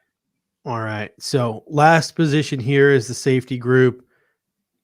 Looking at the safety group, Kyle Hamilton is obviously the stud of this, safety group. I think one of my favorite comps was like the Ringer, comped him to like Ken Griffey Jr. The way he's just such a freak out there playing center field. They didn't have a football comp for him. Just compare him to Ken Griffey Jr. out there in center field. Then you have Daxton Hill, a guy who I remember, our guy Merck was, before the combine started, was like, hey, Daxton Hill's got the measurables to play boundary corner. The Buffalo Bills could start him as a boundary corner, then they could move him to safety over time. That's sort of caught on over the past, weeks and months, but he was definitely the first one sort of on that train. So I want to give him that credit where the credit is due, because I think it puts a guy like Daxton Hill in play at 25. Then there's Lewis Seen, who had a top 30 visit with the Buffalo Bills, who you're very high on, who a lot of people I think could envision sort of next in line. The Bills value those safeties on this defense. Safety is important to this defense. Micah Hyde and Jordan Poyer play a very important role. Then there's obviously Jaquan Brisker, Jalen Petrie. So there's some other options as well that could slide into round 1. Could the Buffalo Bills shock the world, take a safety in round 1? Dave, what do you think? Look, this isn't Marvin Levy as the GM taking Dante Whitner in the first round. Okay. So at pick whatever it was, 10 or 8 or whatever it was at the time. I don't remember exactly. I think it was 8, but I just don't see it. And the reason I say that is because I'm kind of playing it forward in my head, and I'm believing in my heart that Jordan Poyer is going to get some kind of extension, and Micah Hyde is still here for 2022 and 2023, given the fact that those guys rarely come off the field.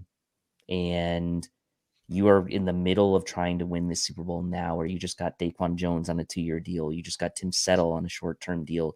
You got Jamison Crowder for 1 year, right? Like, I don't see a scenario where Bean maybe invests that far into the future with the safety position when he's got the duo he has playing defense and those guys don't come off the field, versus a guy like Gregory Rousseau where you're playing for the future and the now, knowing how much you rotate on the defensive line, he's going to get playing time. A safety defensively, I don't see them getting a ton of playing time on this roster in 2022. And so for those reasons, as they say on Shark Tank, I'm out on safety in the first round.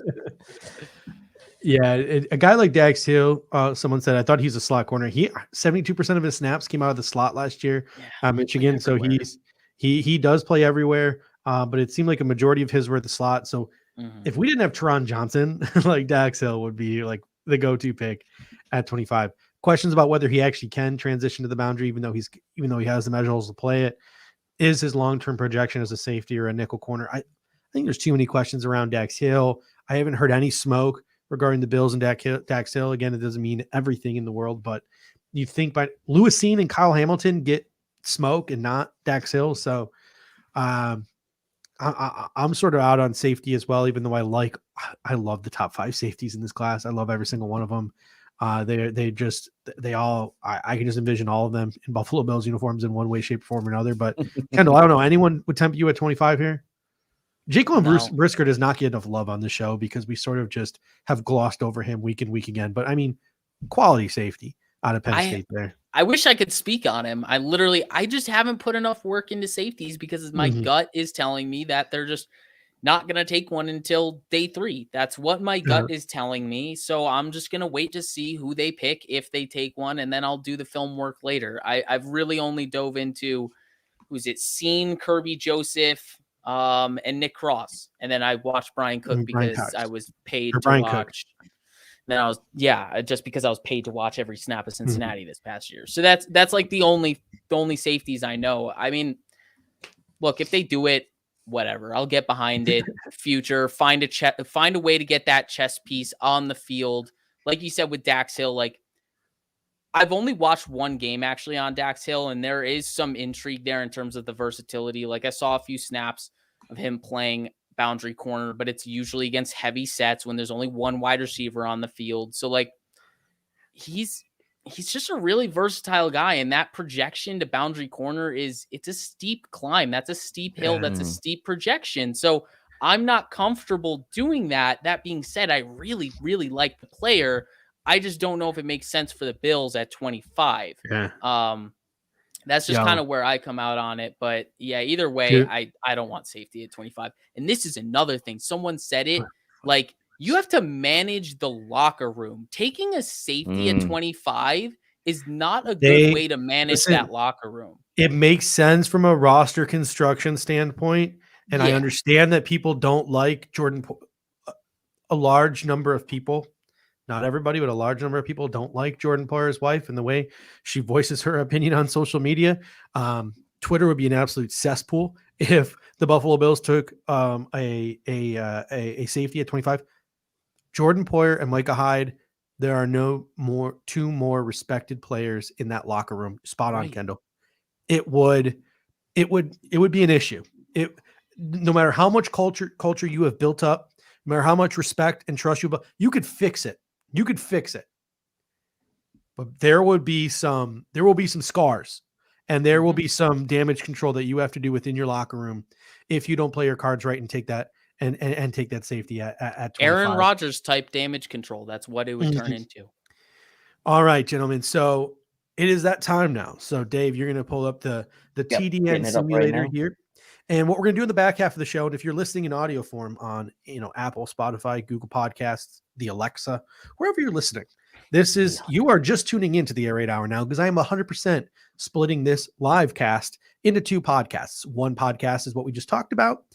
So if you are listening in audio form, you're going to have to go find the other podcast right before it, where we break down all the different positions and players who could be in play for the Bills at 25. And you are now joining us here for our first round mock draft. We're going to go pick by pick 1 through 32, and we are going to see who's available to the Buffalo Bills at 25 after we have sort of articulated our own mock leading up to the Buffalo Bills pick. So as the picks are coming off the board here, we need to have a conversation. Who's still available? Do we want to trade up? Do we want to trade down? All of those different things come into play here. So it's not just a Bills mock draft tonight. It is a full first round mock. First round.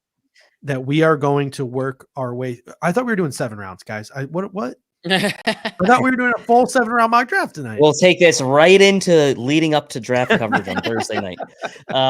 And I had put in the comments section earlier. I want the comment section to be part of this, right? I really want all you guys to be part of this. I know we've been talking a lot, and it's been, probably a little bit less dynamic than we wanted to the last couple shows. So we want you guys involved in this one. And I put in the chat, if you go to Our Lads, it's a great website, has all the teams' depth charts all on one page. You can scroll through, like go to Jacksonville. It'll tell you their entire depth chart. It'll tell you how they got the guy, what year they were drafted, all this really, really good information put into one place. And I really use it a lot. It's a great resource. And that's really going to help us tonight kind of figure out where the holes are on these teams. And as Steve said, know what meetings have taken place. But look, we spend so much time on the Bills.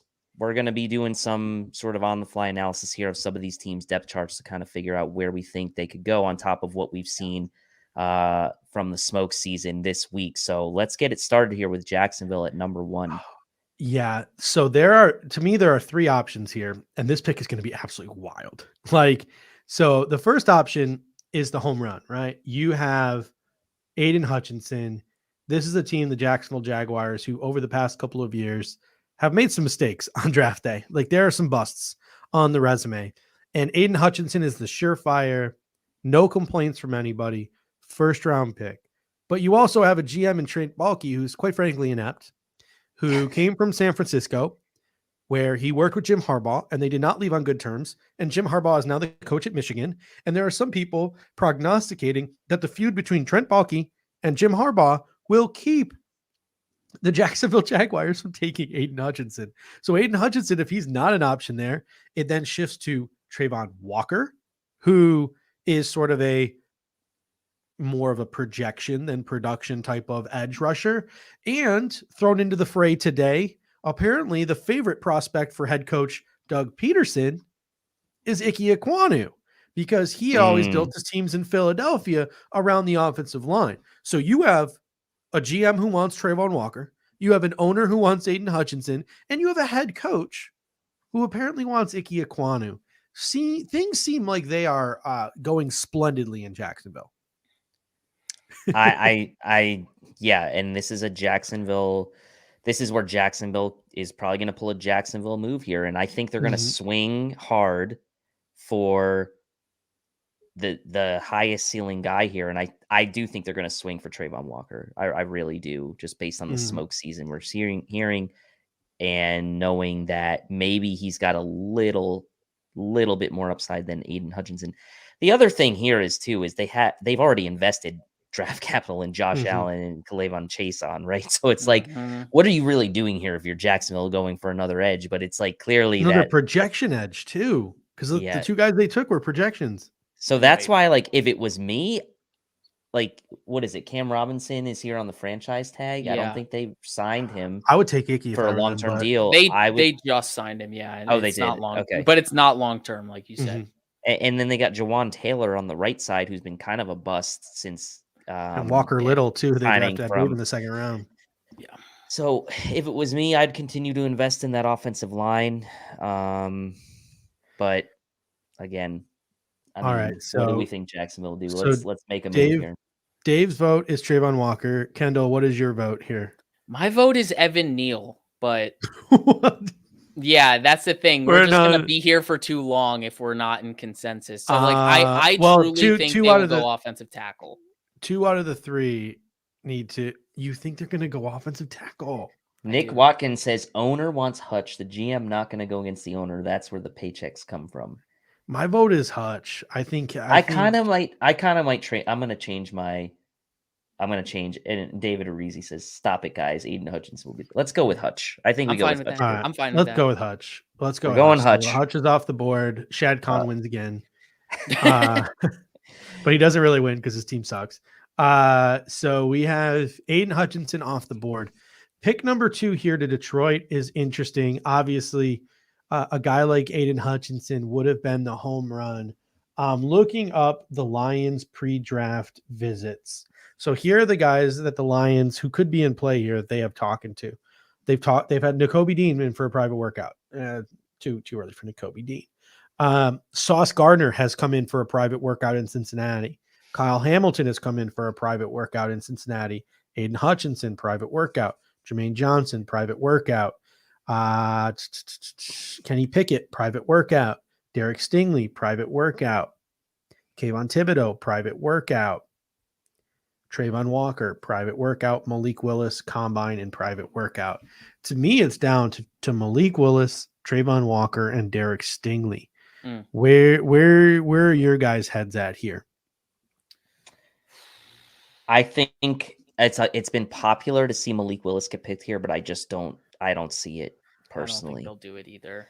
So if that's the case, and you look at their depth chart, and they've got right now their defensive ends are Charles Harris, Michael Brockers, Romeo Okwara, Julian Okwara. I mean, I feel like a premier edge would be the play here. Yeah, I think they're going to go with Trayvon Walker. Yeah, I agree. I will second Trayvon Walker. All right, Trayvon Walker it is as we move along to all right, now Texans. Are you ready to go down the rabbit hole with me? Oh boy. Okay. I have been doing my due diligence for this exercise, and I'm getting the vibe that both New York teams really like themselves Kayvon Thibodeau, the edge rusher from the University of Oregon. And I don't think that the team from Houston would necessarily 100% be in on a guy like Kayvon Thibodeau. He obviously Jack Easterby, Nick Caserio, that New England tree, all of the finger quotes distractions that Kayvon Thibodeau has been distracted by, etc. The Jets pick at 4. The Giants pick at 5. I think the Giants would make a trade with the Houston Texans here and jump the New York Jets for Kayvon Thibodeau, and the Houston Texans would fall back to pick number 5. I think you could see the first trade of the draft here. The Giants trade pick 5. This is Houston a great comment here. Pick 3. What's the comment? Yeah, obviously Texans need everything. Trade down, and I have to agree with him. So one of two things here. The Texans either receive, so the Texans receive obviously pick number 5. So they drop back 2 spots. And then they agree, then they take either the Giants' 2nd round pick or the Giants' 3rd round pick. It depends obviously on just where the way the winds are blowing in terms of trading up this year. But either the 2nd round pick or the 3rd round pick goes to Houston, and the Giants end up with pick 3 to go get their pass rusher that they covet, Thibodeau. The Giants obviously stay at 7. That's where my mind is at here. The Giants move up to get Thibodeau. So in this scenario, the Giants would give up pick number 5. I'm going to say a 3rd round pick, and they get pick number 3.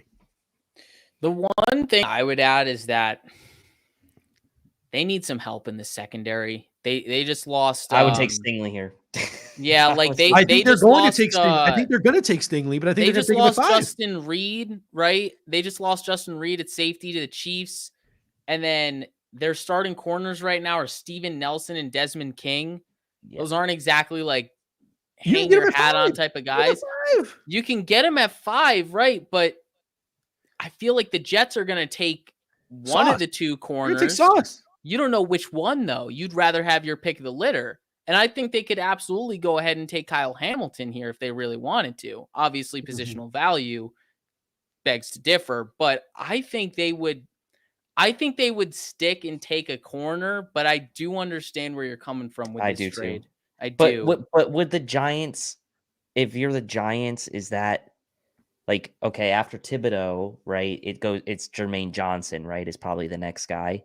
And you have 2 picks in the top 7. So do you even want to do that? I think they covet Thibodeau as the premier.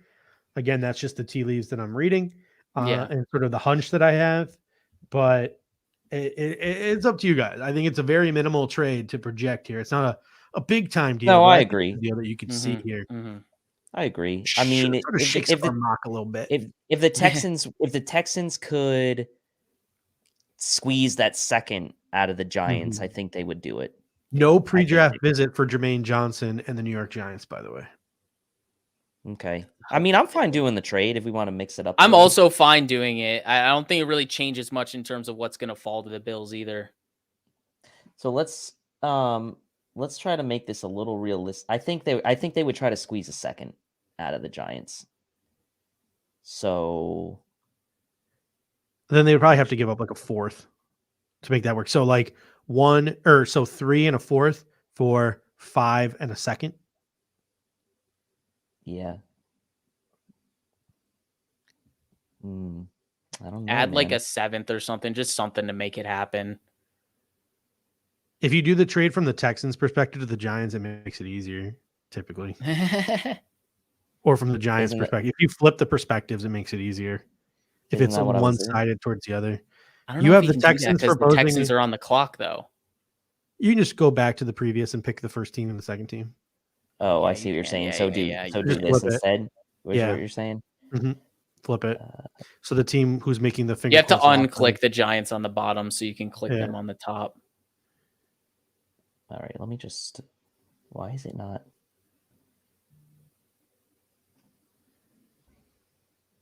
All right, so let me do this then.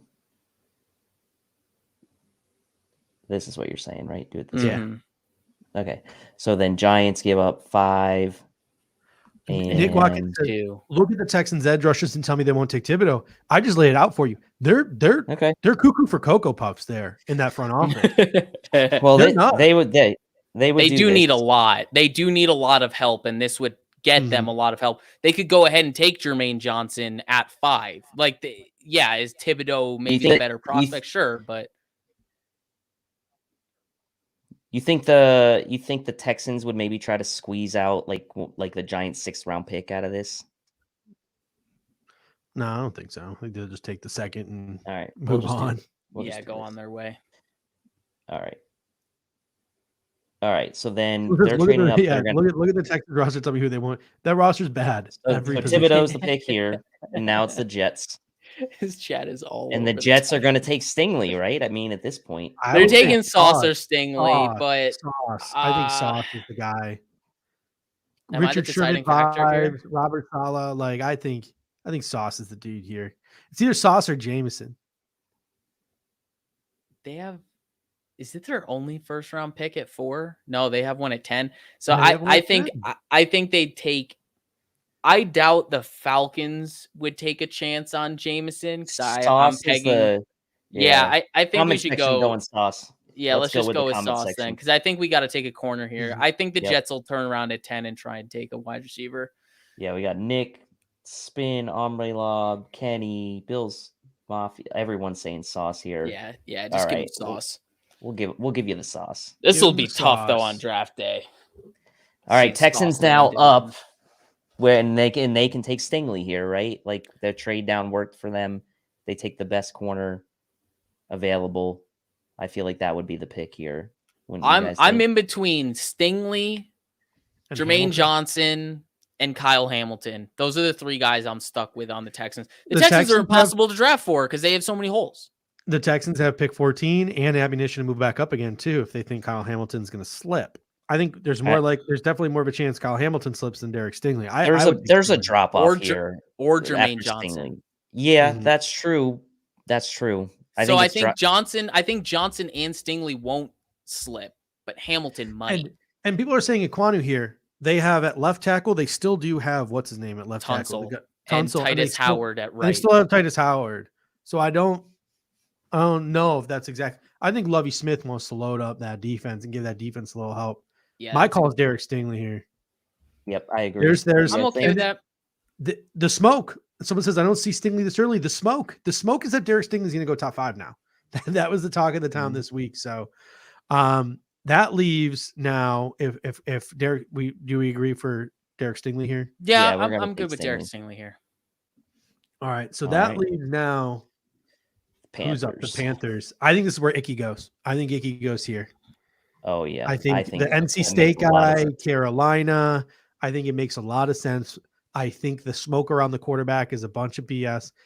If they take Kenny Pickett, I'm ecstatic. If I love Kenny it. Pickett is the first quarterback off the board, I'm gonna lose it just in terms of NFL evaluators. Well, not to mention, like they have Cameron Irving right now is their penciled in left tackle. At right tackle, they're set with Moton. They need offensive line help. If Icky plays tackle or guard, it doesn't matter because he's a starter on that offensive line.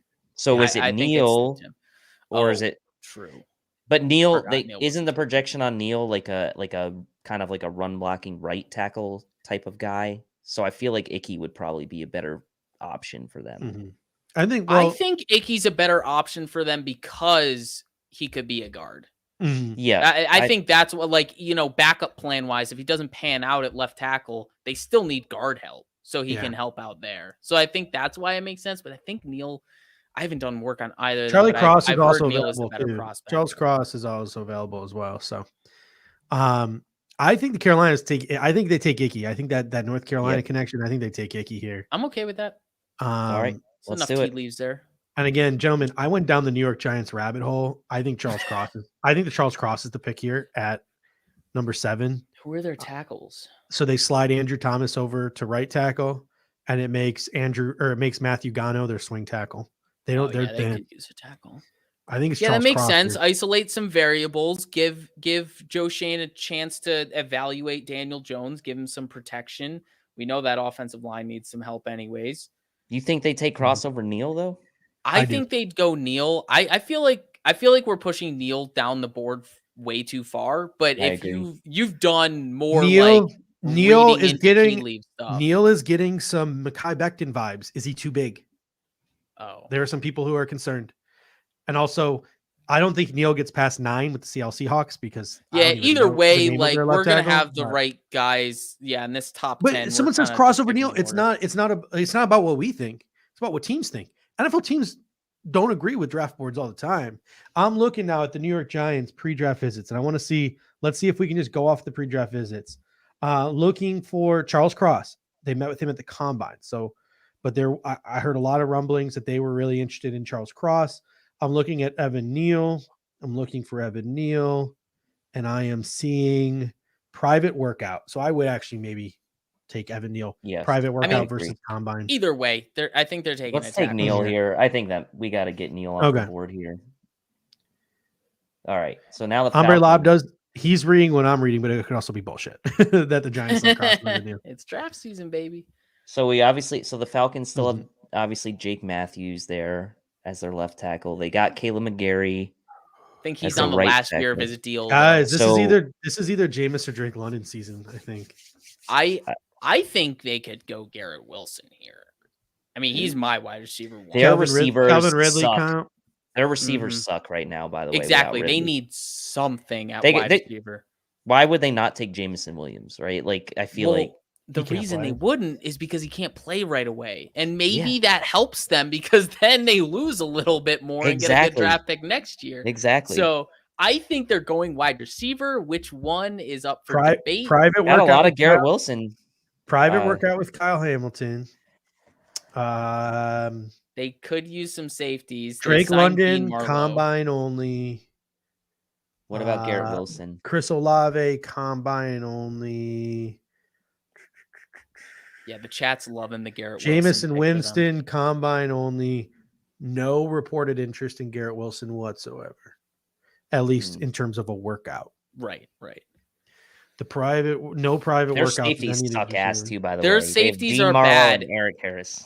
And then behind private workout Richie with Grant, who we liked last year. We did like private workout with Malik Willis. They do need a quarterback, don't they?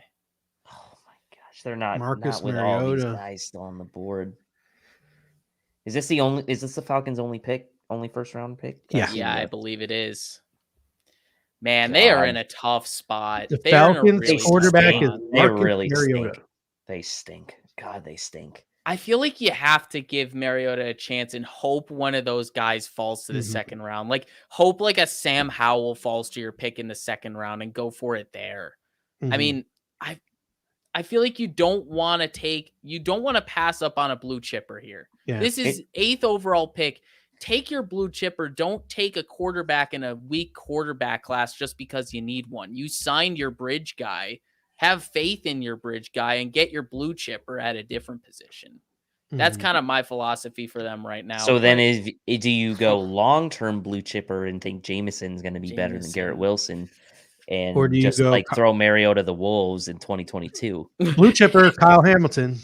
Dean I know, right? Defense. That's the other thing. I know. Yeah, but I mean, is what's his face? Offensive guy really going to take a safety in the top 10? I don't think so. I don't know. I mean, who knows, right? I feel like they're definitely going to. Yeah, Richie Grant is throwing a wrench in this because they drafted him in the second round last year. I got to imagine they safety. I'm thinking it's Jameson Eric Williams Harris. here. Eric Harris and Dean Marlowe are their two safeties right now, but I think one of them was brought in to compete with Richie Grant for a starting gig. Kyle Hamilton here makes so much sense. It does. But a wide receiver also makes a lot of sense. Yeah. I'm good with either. Where are you guys leaning? I'm leaning. I thought this was going to be wide receiver, but I'm leaning Kyle Hamilton. Chat likes Garrett Wilson or Jameson. There was a couple mentions of Hamilton. Jermaine Johnson Mafia has an interesting trade down. If you're Atlanta, that maybe could make a lot of sense for them. So, who would be in the Jermaine Johnson market here? Wait. This could be the Jets market to go and get Jameson Williams. True. So the Jets move up. Are they gonna?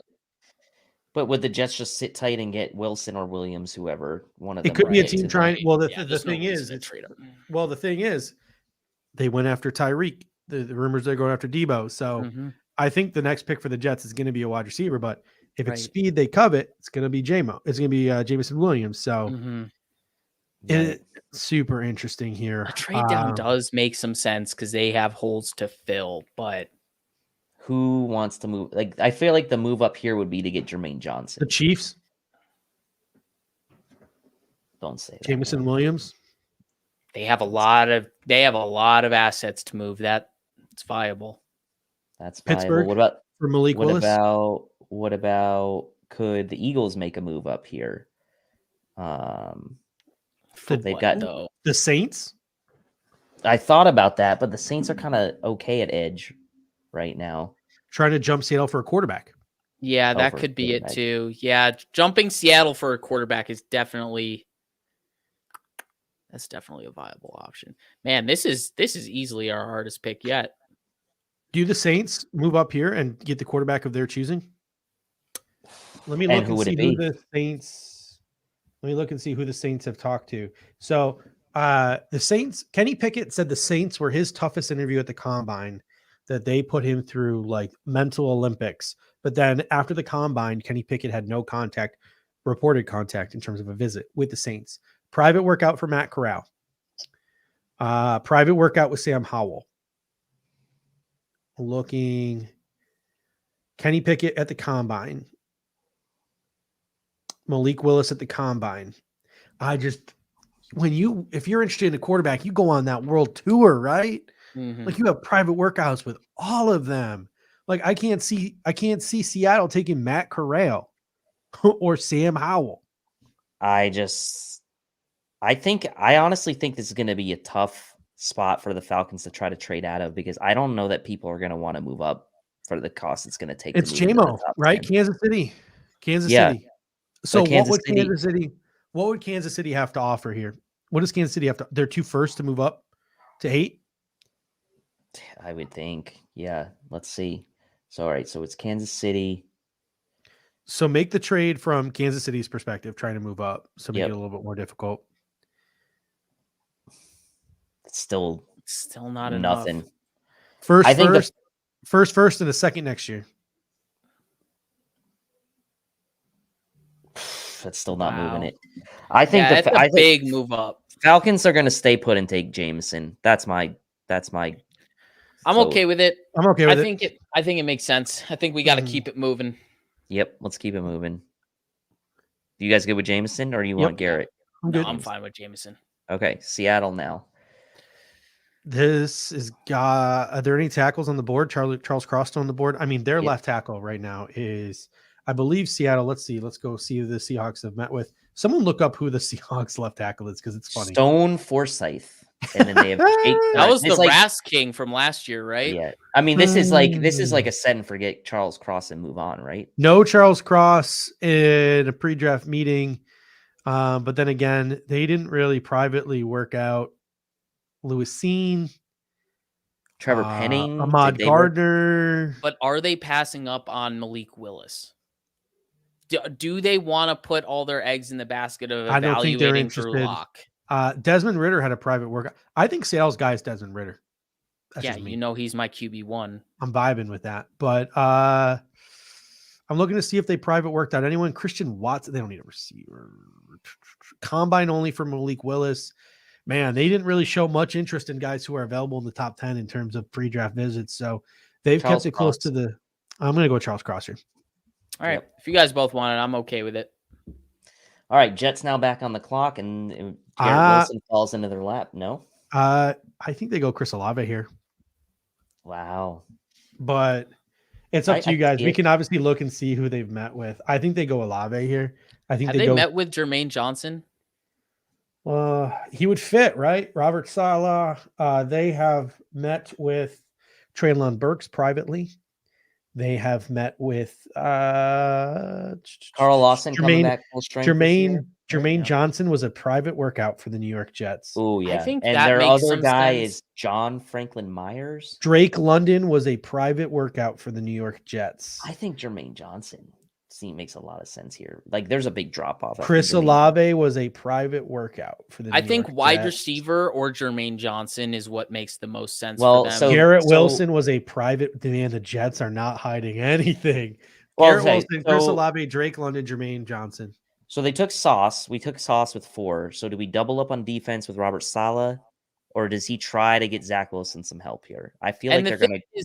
I think they're going to go and get Zach Wilson some help. I agree. Because at the end of the day, they tried to get guys in free agency, and the rumors that were coming out was no one wants to play with Zach Wilson, and you have to go draft that guy to play with Zach Wilson. You're not going to be able to find that guy on the open market. You got to make him come to New York and see what Zach Wilson is. Rather than got to be Garrett Wilson, right? Wilson to Wilson. It's Drake London. Wilson to Wilson.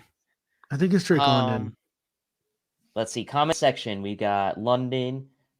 Ombre Lob says Olave. Bills Mafia STF says London. David Arizi says Garrett Wilson. Ombre Lob, London or Olave. London from Davis Bryan. Oh my God, it's like totally split in the section. Nobody knows. I think it's Garrett Wilson. I think they want versatility all the way around because they got Corey Davis, Elijah Moore, and Braxton Berrios. And Denzel Mims still trying to. And then here we go. Hamilton falls out of the top 10. Bean has a cell phone to his ear. Says Bills are electric.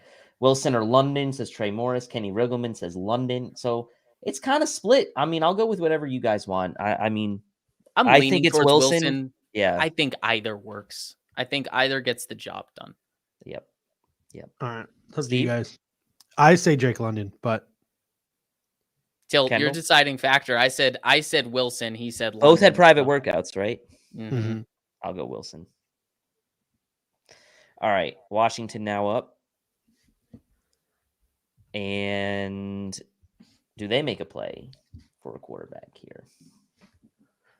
This out of the top 10. I can't imagine they gave up all that capital for Carson Wentz. I can't imagine that they then on top of that go after a quarterback. Man, they could have used Charles Cross. I'll tell you that. Yeah, they sure could have. They could have used Garrett Wilson. I think he could have been the guy there. Jaquan Brisker, private workout. Their safeties right now are just going to say and Bobby McCain. Bobby McCain could use some replacing with Kaiir Elam, private workout. I feel like Kyle Hamilton's like Breece Hall, private workout. What are they doing? Kyle Hamilton, private workout. Dax Hill, private workout.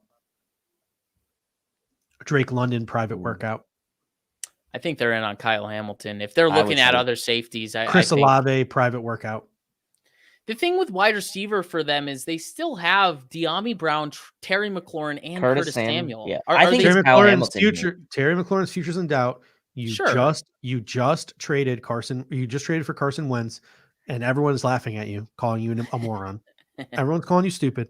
Everyone thinks you're stupid.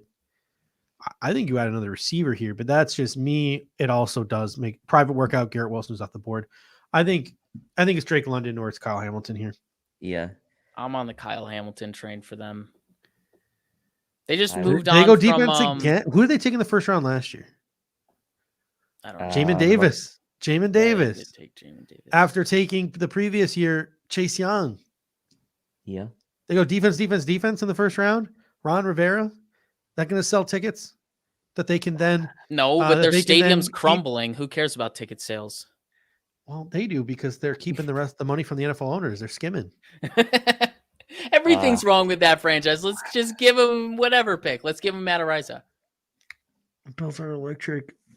I think it's wide receiver here. I would go. I actually am kind of like leaning London as well here for this Okay. one. Big I old just- target for Carson Wentz to throw jump balls Like to. he gets his new Michael Pittman in Yeah. say a different team. All right, we'll go with Mhm. London here. I'm okay with All London. right, Who's up now? Vikings up. All right, Vikings, Skull Nation. They really need a wide receiver, to be honest, because Adam Thielen's aging out. They got Jefferson. If you look at their That's depth it. chart, they're solid. They're solid at every position. Their depth is horrible in Minnesota, but their roster is okay. Hamilton does make sense, I think. Looking at the safety positions, let's see who they've met with privately. I They think have met corner privately. Makes sense. Corner What's does that? make sense for them. Yeah, corner. does They make have sense. met privately with in the first round range. What about Jordan Davis right here? Yo, they've met Big with boy. no one privately in the first round. Devontae Wyatt, they have met privately with. Let's speak on it.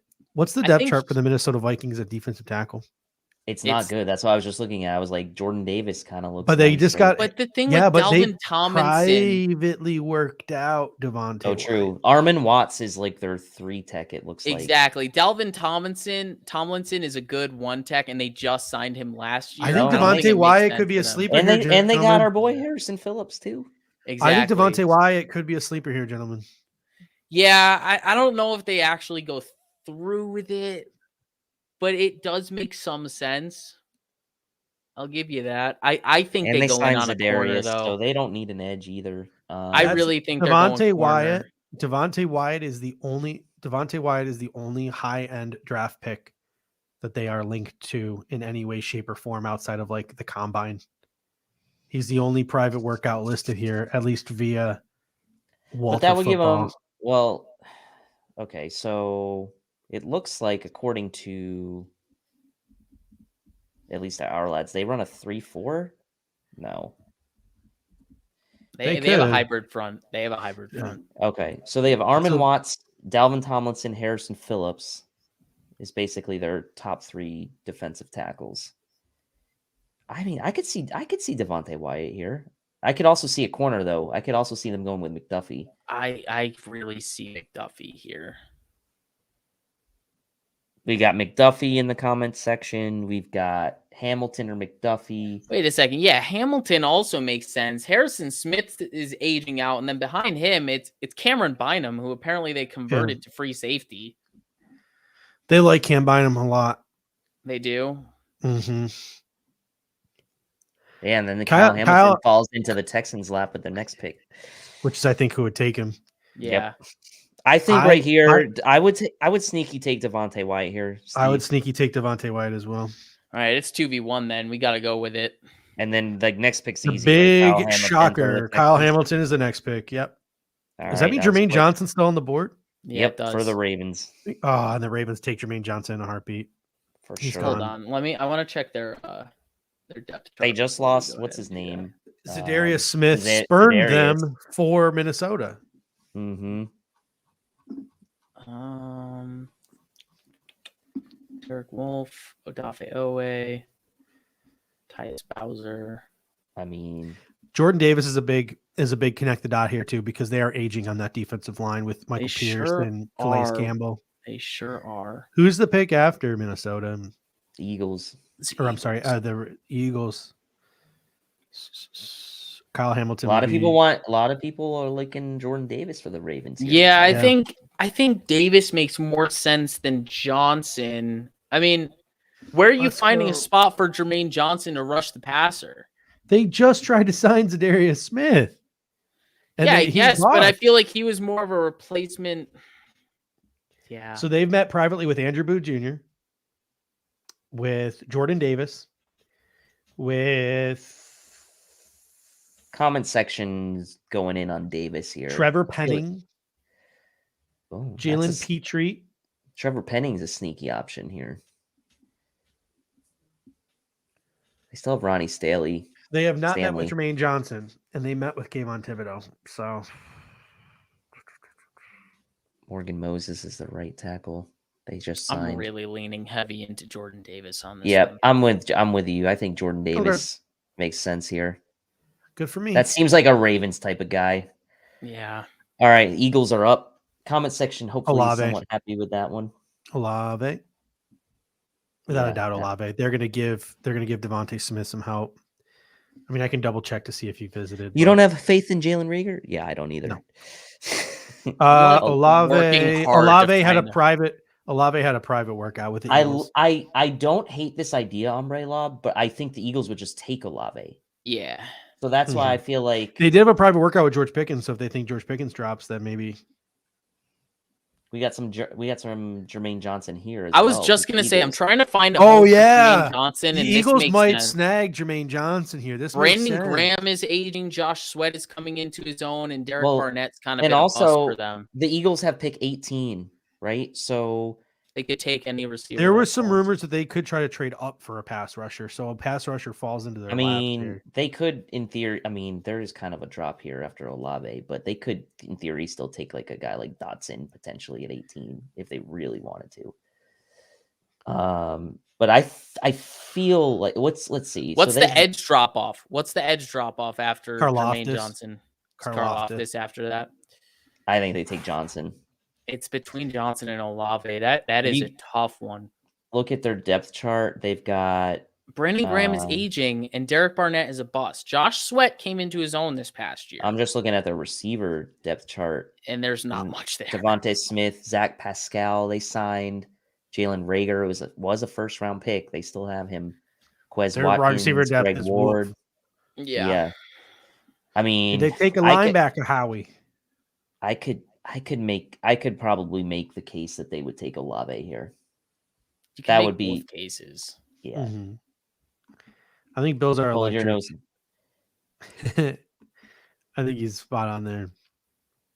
A bunch of people are saying you don't pass on Jermaine Johnson here. Yeah. A lot of Jermaine Johnson love. Yeah, let's go with the comments here. Go with Jermaine. Mm-hmm. All right, Saints up now. They have 2 picks coming up here, 16 and 19. And let's take a look at their depth chart really quick. At receiver, they still have Michael Thomas, Marquez Callaway, Traquan Smith. They still obviously don't. A lot of people think that they're in on Chris Olave.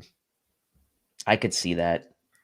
I had them. They did a private workout with this player, and I'm going to throw a curveball at you guys here. And he might be more of an option with their second pick than their first pick. They did a private workout with this player. He's definitely not on a single person's first round board. Some people are saying he is athletically profiled, very similar to Charles Cross. I think Zach Tom could be in play for the New Orleans Saints in the first round. Seems like a very Saints-like move. No way. No. You're getting the big nicks from us over here. No way. I'm just getting the word in. I'm getting the word in now. So you all look foolish when the Saints take Zach Tom within their first 2 picks. I swear to God. That's not happening. What That's not happening. Ian Rappaport say? Are you doubting the man who once claimed that Antonio Brown was a Buffalo Bill? Exactly. I don't even know if Zach Tom's a 3rd round pick. That's where I'm coming out. I do like tackle for them. I do think tackle makes some Why sense. not And Penning I then? think Zach Yeah. Tom, because they had a private workout with Zach Tom. Yeah, but that doesn't We push him can't- up 3 rounds. We can't overread into the No private workouts. connection to Trevor The Bills had Penning. no connection to Greg Rousseau, as far as I was aware last year. Well, that's right? COVID. That doesn't count. Private workout Yeah, you with know Chad what? Muma. Private workout with Chad Muma. No connection to any of the wide receivers. I'm gonna leave this one up to you boys. I'll just sit back and I'll play tiebreaker. You two have a conversation here. I'm between wide receiver, quarterback, and Penning. I would take either Olave or Penning here if I was the Saints. And who's the pick that sandwiches them? They got the Chargers and Eagles back to back. So the Eagles are going to take Olave if he gets there at 18. The Chargers probably wouldn't take Olave, but they might, right? They might. They really might. So, I mean, the Chargers are obviously not taking the quarterback. The Chargers not taking tackles. Yeah, the Chargers tackle situation. They could to play right tackle. I mean, so they have right now Rashawn Slater, who they picked in the first round last year, as their left tackle, and they have Storm Norton Pencilman as their right tackle. I mean, Penning could play right tackle for them. I think they take Penning here. I don't think it makes sense for them to take quarterback, considering the Chargers and Eagles won't be taking a quarterback. So I think they're going to go Penning and then hope they can get a value wide receiver maybe in the second. I mean, given the Saints already have 2 first-round picks, are the Saints entertaining at all trading down from here? Given they already have 2. They just traded their first-round pick next year. Yeah, they traded up. Right? So that's the question, right? Did the Saints make these moves to do what the Bills did and move up for a quarterback in a year when no one wants a quarterback? The thing. Or did they do it because they want to plug 2 holes and they think they can still compete? I think it's that. Look, if I'm looking at what I've got in front of me right here, 16 through 19, I'm taking Olave and hope that Penning falls to me at 19, because the Chargers are probably the only team that would take him, and that's kind of a luxury pick for them, I feel like. But hey, I mean, the comment section's kind of split. A lot of Penning, a lot of Olave. So I would go Penning and then quarterback at 19. I don't hate that either.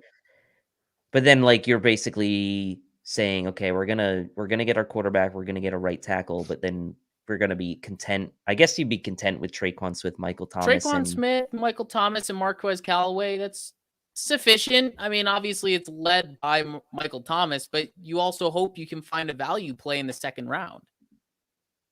Yeah, like Trey Morris here, Penning to Chargers. If the Saints pass on him, I do kind of like that fit for the Chargers. Actually, they do need a right tackle. I think you got to go with Penning here. They do need a guard as well, too, Judge. So you're right. I think I could see the Chargers taking Zion. All right. So what are we going with here? Penning? Is that that's my pick? That's Judge. Pick. So Zach Tom for you. So wait, Dave, you went with who? So it's between Penning and Olave for me. And Kendall, what'd you say? I said Penning. I say Olave. I don't think Penning fits what they want to do. All right, we're taking Olave off the board. And then I think Penning goes right here, or Zion. I think Zion goes right here. You like Zion here? I don't think Penning goes in the first round. I do like Zion for the Chargers. That would be a sweet move. They just need help. I don't think Penning goes in the first round, but I could be outvoted here. I would take Zion here for the Chargers. I think he's a fit. I think he's a fit. I think Penning's a fit too. I think they need anything. I think they need anything. What wide receivers are left on the board? The Chargers' interior offensive line is not great. They have Brendan James, who they took in the 5th round last year, and they have Matt Filer. Yeah. What are left? Because I think Green Bay might be getting a little antsy in their pantsy here. Well, Treylon Burks, Dotson, Scott. I think Green Bay missed their opportunity. Well, they're going to take Dotson at 23, but They'll just wait. I feel like the Chargers here take Zion. I like Zion. I think like the thing Zion. against Zion is I think it makes a lot of sense for them, but they're a pass heavy team. Like True. they run the football, sure, but they're a pass heavy team and they have Justin Herbert. They want to protect Justin Herbert. Best tackle on the board is Trevor Penning. Well, let's see who they've met with. Just let's see, like if Trevor Penning's on their meat list, I think I definitely like not. Zion to them for that. For the Traylon for the Burks is on Chargers, their but meat list. that would be They don't have lot of any people really. saying- They don't lot have of people really any saying first Penning. round guys tied to them. I were could go very with Penning quiet. here. I could go with Penning here as far as for the fit for pass blocking. that's my biggest takeaway with this. It's like, yeah, Zion Johnson might be the better, like higher floor player, but you got to get yourself two bookends to help protect Justin Herbert. take the in Bills this- approach, get the bookends Yeah. set, and then fill in the middle. All right, I'll go with Penning here. That's fine with me. Let's go with that. Good. Ooh. I don't think Penning goes in the first round. I'll plant my flag. I really do. Okay. I think he will. I think there's too much I hype think around that- him. I I don't think guys believe like- the hype, but I think he will go in the first Uh, round. I don't think he will. All right, He'll be Philly's on- up again. Who'd they take with their first pick? Jermaine. Dude, they don't go They don't go Dotson here. They don't fucking dare, do they? Corner on Andrew Booth is an option here. Definitely. Yeah, I So feel like they- corner is definitely an they've- option for them. They here. have I believe they had a private with Andrew Booth Jr. Let me double check. McDuffie could make sense here. Booth Mhm. could make sense here. Their cornerback Andrew depth Booth, chart Andrew looks Booth, Andrew terrible. Booth Jr. private workout. Jaquan Brisker private workout. I mean, they do have Darius Slay. But Arnold like, Arnold Ebiketie. Oh, they already took Jermaine Johnson. Mhm. Kenyon Green private workout. I'm not so sold that they're gonna draft an interior offensive lineman. yeah, they took They do- Dickerson last year. Exactly. They could use an upgrade of right guard, but they don't need one. Yeah, this one's To me, it's Andrew Booth Jr. I think it's either Perrion either Winfrey. McDuffie. I think it's either McDuffie or Booth. But Do they take a linebacker, Howie? yeah, that's the other thing. They could definitely. I'm going go with ahead Booth, and the guy they had a take private linebacker. workout with. My vote is for Booth. Who are the safeties left? Brisker. Scene. Yeah, Brisker's a top Hill. one. Anthony Harris and Kayvon Wallace are their Pennsylvania Right, safety. They have shit for safety. Yeah, that's why I'm kind of looking at safety, but I think it makes more sense for them to find a safety in day 2. Try Yeah. and nab that corner now. Get a blue chip corner. McDuffie or Booth? You think Booth would be the guy? I think I'm Booth being- based on yeah. the private workout. Yeah, I'm being too biased if I'm saying McDuffie. I would probably give him Booth. All right. Big Bills player off the board. Andrew Booth Mhm. going to the Eagles. All right. So that leaves who up now? The Saints? See, I think they're Saints taking are up. Willis here. This You would think be you're a taking who? nice. Willis. Let me see if they've even met with Malik Willis. I just feel like Willis, regardless of if he's the best quarterback or best fit or whatever, I think he's the first quarterback off the board He just because of the only upside. met with the Saints at the combine. So there's been no private workout or anything of that nature. I mean, think we but have gotta they? take Willis off the board? Yeah. I mean, Okay, obviously, well, if he doesn't go here, he's going the next pick. Yeah. That's what I I was don't gonna say. think that's a given either. I Why wouldn't be not? surprised if not a single quarterback goes in the first round of this draft. I think you're crazy. I think either I way, think that some quarterbacks are gonna teams. be taken. I think that this could be I could be either dead wrong or I could either be dead right. I think that this might be the year that teams finally learn their fucking lesson, and this was all bullshit. And I these are just don't all think second they round will. quarterbacks. I don't think Teams they never ever learn will. their lesson. Yeah, like Seems quarterback like is the mobile most QBs. important. Their quarterback was Drew Brees for 2 decades. Quarterback is the most important position in the game. You gotta Because I wanna find keep a things way to interesting. add. If they're taking a quarterback, my pick for them is Matt Corral. Oh my god. Oh my god. I would say You all are so boring. Well, in here's the comment thing. section. I want to keep it a little bit more chalk because I want to see who would be off the board for the Bills if we're staying somewhat chalk. Yeah. I don't think this draft's gonna be chalk at all. That's my problem. I don't think it's going to be as varianced as you think it is, but I definitely think there will be more variance than we're giving it right now. I don't know. Corral's not it for me. That's the thing. He is a running quarterback through and through, and I think Willis is that, but I think he has higher upside. It's just, I don't know. That Lane Kiffin offense hides a lot of what Matt Corral actually will be at the next level. Here's a could this be a Devontae Wyatt? Yeah, I was thinking. I can't wait till Zach Tom gets ranked in the first round. Oh wait, we already took Devontae Wyatt to the Vikings. Sorry, I forgot about that. Y'all need to live low. Interior though. Y'all need to live low. No, I mean I feel like this is prime Malik Willis pick. Yeah, I just don't know who else. I mean, who else would it be? No, I'm planting my flag on that. I mean, personally, like, I have Desmond Ridder as QB1, but I think the first quarterback that will be taken in this draft. Guys, you heard it here first. I got Nick Watkins' kidneys, baby. I'll just take one. I'll let you live. Comment. That's a really funny comment. Yeah, I'm going Willis. And yeah, the Steelers clearly have interest in Willis, so I mean, maybe the Steelers trade with the Saints here, but probably not, right? No. I don't think the Saints. All right, so wait, so Judge, who is your left field pick here? Corral? My left field pick. Who they take with their first pick? They took Olave. My pick here is Zach Tom. Wow. Should we do it? No, we shouldn't. Let him have the cut up so he can have this if it happens, but let's not put it in the actual mock draft. Let's go. All right, Kendall, we're going Malik Willis here, 2-1.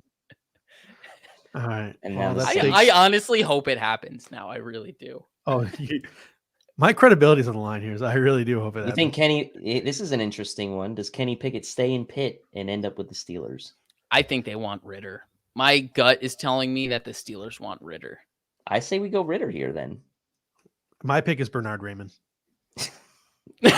Wait. Let me check their depth chart. I was just kind of saying that because I know they need a quarterback, but I never looked at their depth chart. He's a tackle, right? That can play guard. Dan Moore Jr. is their left tackle. Shooks Okonwo or whatever is their right tackle.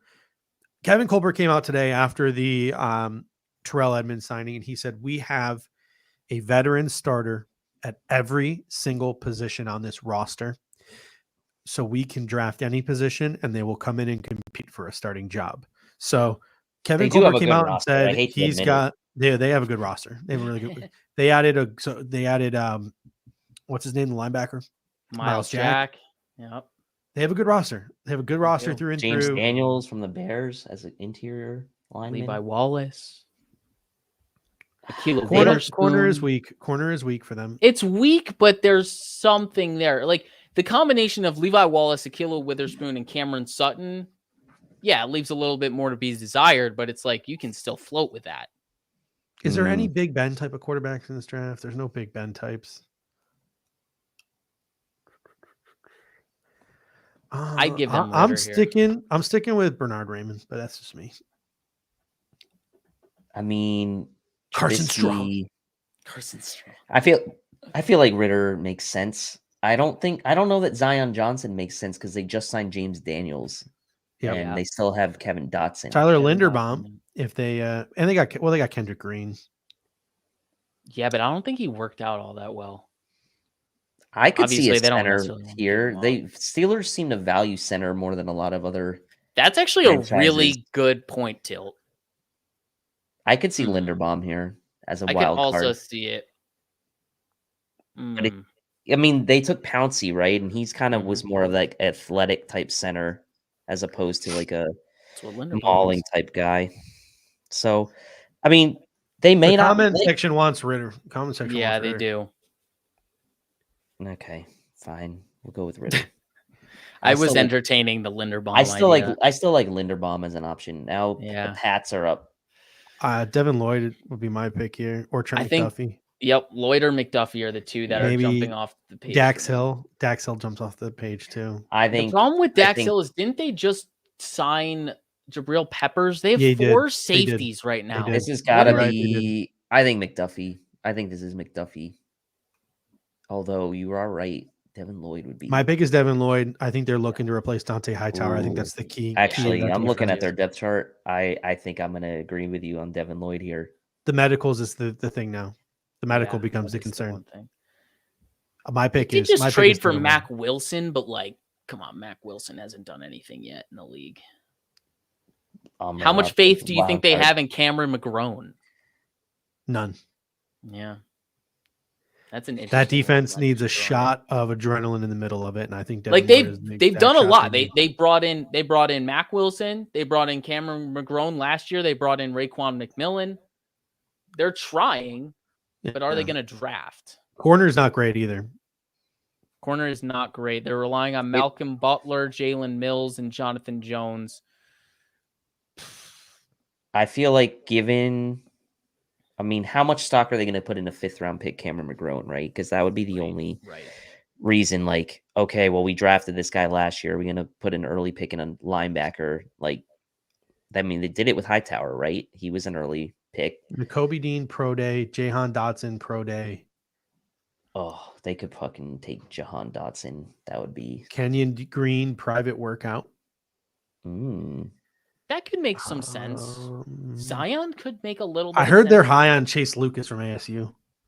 They could use a guard for sure. Trent McDuffie private workout. Ooh. Ooh. Their Trevor guards Penning, are pretty private not workout. good. I mean, Bernard Raymond private workout. No on Devin Wenu Lloyd. isn't bad. Go McDuffie here. Yeah, I'm stuck on McDuffie too. All right, McDuffie it is, and it just breaks our heart. I think it's a mistake. I think Devin Lloyd should be the pick, but I'm gonna. I'm Bill Belichick. I'm taking Devin fucking Lloyd at pick 23. All right, Packers. Jahan Dotson. Can we all agree? Move on here or what? Yeah, George I think Pickens? Dotson. Probably. Well, they let's finally take a look at who they talk to. Let's take a would little they finally meander. take it? They have to, right? Well, look at Adam's their roster. gone. What's the Come on, weakness of their guys. roster? Offensive They have line. Sammy Watkins. They're fine. Jaquan Brisker, private workout. Treylon Burks, private workout. Luke Goedke, private workout. He's a riser. Drake Jackson, private workout. Tyler Linderbaum, combine. Chris Olave, Treylon Burks combine. could be a wild card here. George Pickens, private workout. Tyquan Thornton, private workout. No Jahan Dotson, but they do have a private workout with George Pickens. What about Treylon Burks? If that Treylon Burks combine and private workout. Oh, I don't Look think. at so what's their wide receiver room missing? everything. Yeah, It's missing everything. it's missing everything. You're Sammy hoping Watkins. Sammy who are Watkins their- pans out. Alan You're So Lazard. hoping Randall Cobb and Amari. Randall Cobb and Amari. and Alan Lazard.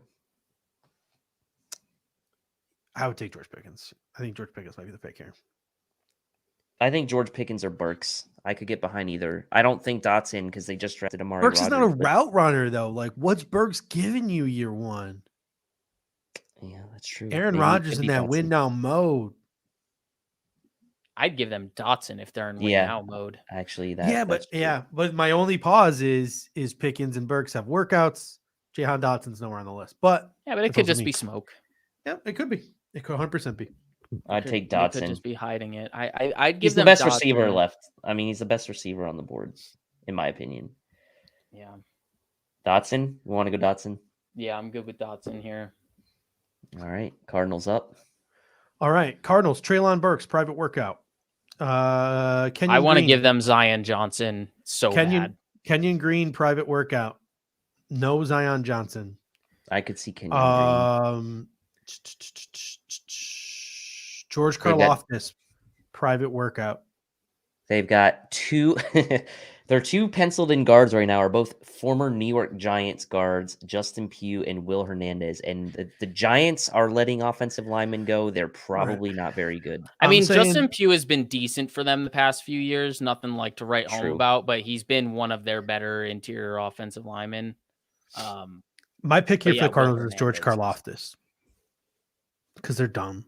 And I Nick like George Watkins Karlaftis, but they're dumb. agrees with you. My pick here is either Kenyon Green, George Karlaftis. Kyler wouldn't be able to see over Green. I like that. Maybe you could see a George Pickens here, but they haven't met with him. I'm gonna go with George Karlaftis. This is my pick. I'm going with Zion. I'm sticking with Zion. I guess it's me. I think I would go with Zion too. Poor Steve. He's getting freaking 2-1 all night here. I was getting Maybe I'll 2-1 in like the top 10, and he's getting 2-1 in the bottom 15. Maybe I'll go with Karlaftis just to give him one. It's fine with me. You do it. You do you. You do you. Let me look at their depth chart really quick at edge. They've got JJ Watt. Zach Allen had a good year last year. I know, but why would they private work out George Karlaftis if they didn't have any interest? Yeah, They do. They took Zaven Collins a year after taking Isaiah Simmons while they had what's his name, an inside linebacker who they just cut, the former Eagles guy, Jordan Hicks. Why are we assuming that everyone's dumb? Why don't we play that they're all smart? Steve Keim is dumb. Steve Keim is dumb. True. He is dumb. Well, it's true. He's a dumb guy. He's not smart. I'm sticking with Zion, but yeah, no. Tilt, it's on you. Fine, we'll go with Karlaftis here. Just to throw things. So then out. Zion just goes. Okay. Well, yeah, probably. Or Linderbaum. Let's see. Yeah, we're on the Cowboys. Let's see who they've met with. Some of the early guys. I mean, Treylon Burks. Burks private workout.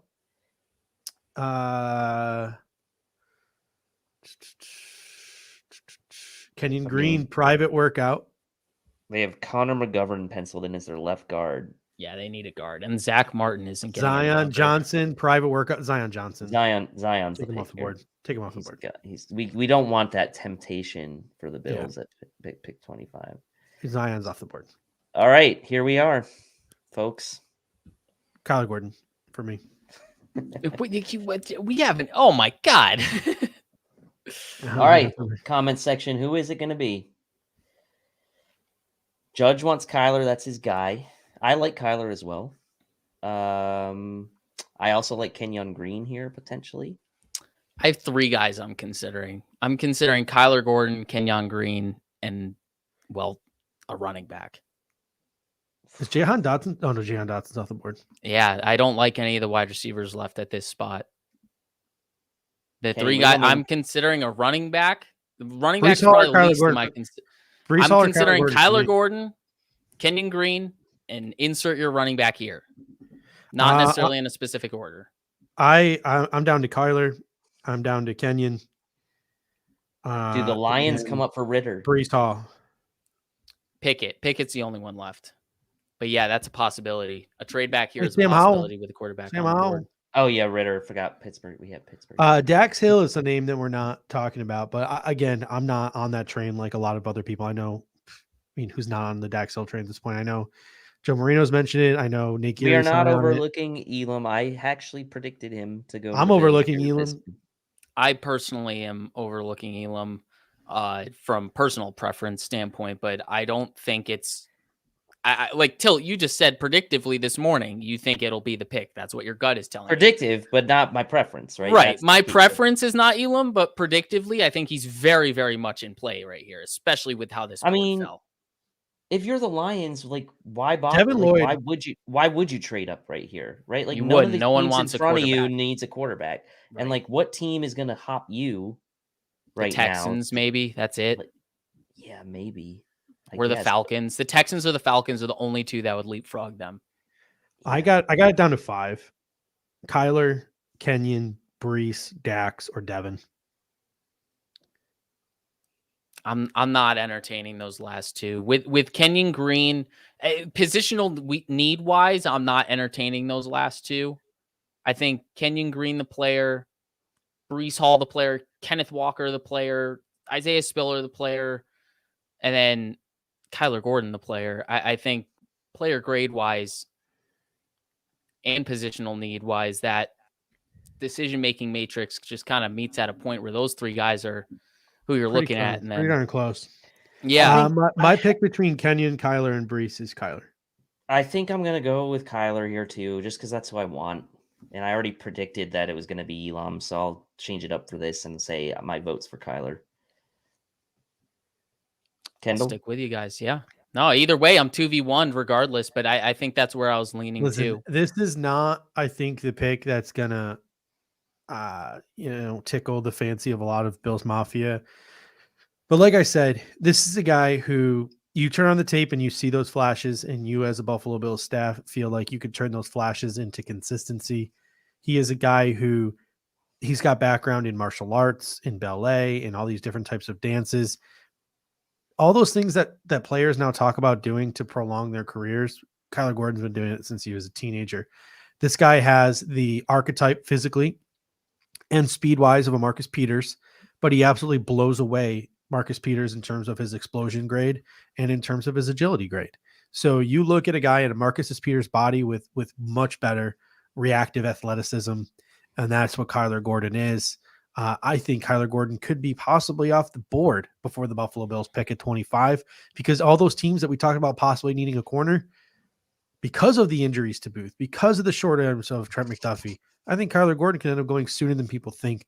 There was a reason why he was invited to Vegas. It could very well be that he's a top of the second round type of guy, but I think he sneaks into the first round, and I'm completely okay with it here.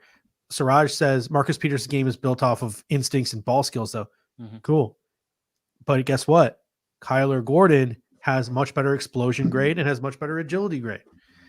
So to me, I got no problem with it. I got no problem with the pick. He's my safety pick. I've been saying it from day one. I think the important part is we just showed that there were 3 very, very good viable options there at 25. I think that's the thing that people should wide be receiver taking away is from out this. of the, and they should also be taking away from this that wide receiver is not a reality. Also, yeah, they could. Yeah, we stopped at every pick and we pretty much discussed a trade possibility. I mean, we've made one trade right in this draft. It was the Giants. We entertained it though. But could it be that this year that we don't see a ton of trades, right? Because of the cost, people just wanting to see. Look, not everyone's gonna like the pick. That's the whole exercise, right? Like people have their preferences. And that's why we do it, right? Like we're trying to. It's fascinating, right? Because as much of a glaring need as corner is, people still don't necessarily like the player that's getting picked at that spot. Mm-hmm. I guess for the people who don't like Gordon or don't like, let's just say you don't want a corner, right? Like if you don't like Gordon, to me, that tells me you don't want a corner with that pick. So Spin says we didn't entertain any trades for the Bills. Let's go back and let's find the first player that was taken that we would have. We thought about the Lions, right? Yeah, I think the 3 teams are the Lions, Falcons, and the Texans trading up for Kenny Pickett. I think those are the only 3. No, he's saying any trades for the Bills. So moving up, Bills moving up. So we could have moved up with whom if we were really. Are you trading up for Zion Johnson, an interior offensive lineman? Probably that's not. the thing. No. Are you trading up for Jahan Dotson? Probably not. Are you trading up for Trent McDuffie and his short arms? And then Booth and the injury concerns. So yeah, that's the thing. You kind of just have to hang tight. I don't know, Dave, can you scroll back to 10 to 15? Yeah. Kyle Hamilton, I think, is the first player. Chris Olave, maybe. Kyle Hamilton, really? Kyle Chris Hamilton Olave and Jermaine Johnson. I think Chris Olave. The Saints had 2 picks, right? 16 and 19. I think if you're the Bills, you would have to trade with the Eagles at 15. Who are going to take Jermaine Johnson if he slips?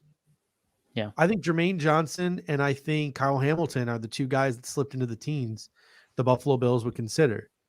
I think you're hoping that maybe Olave or Wilson, if you're a person who thinks London's a fit with the Bills, drops into that 15 range. But then who's to say that all these teams in the middle rounds are wide receiver needy? You think Philly's going to just let you take a wide receiver off their hands, or New Orleans or any of these teams, Green Bay, they're just going to let you take a wide receiver off their hands? I just don't know. I just don't see any player in this draft worth trading up for. Let us know in the comments section. I understand that he's a elite caliber guard. You're trading up for a guard? You're giving up a first and a second or a first and a third for a guard? think this is an interesting one from Kenny, though.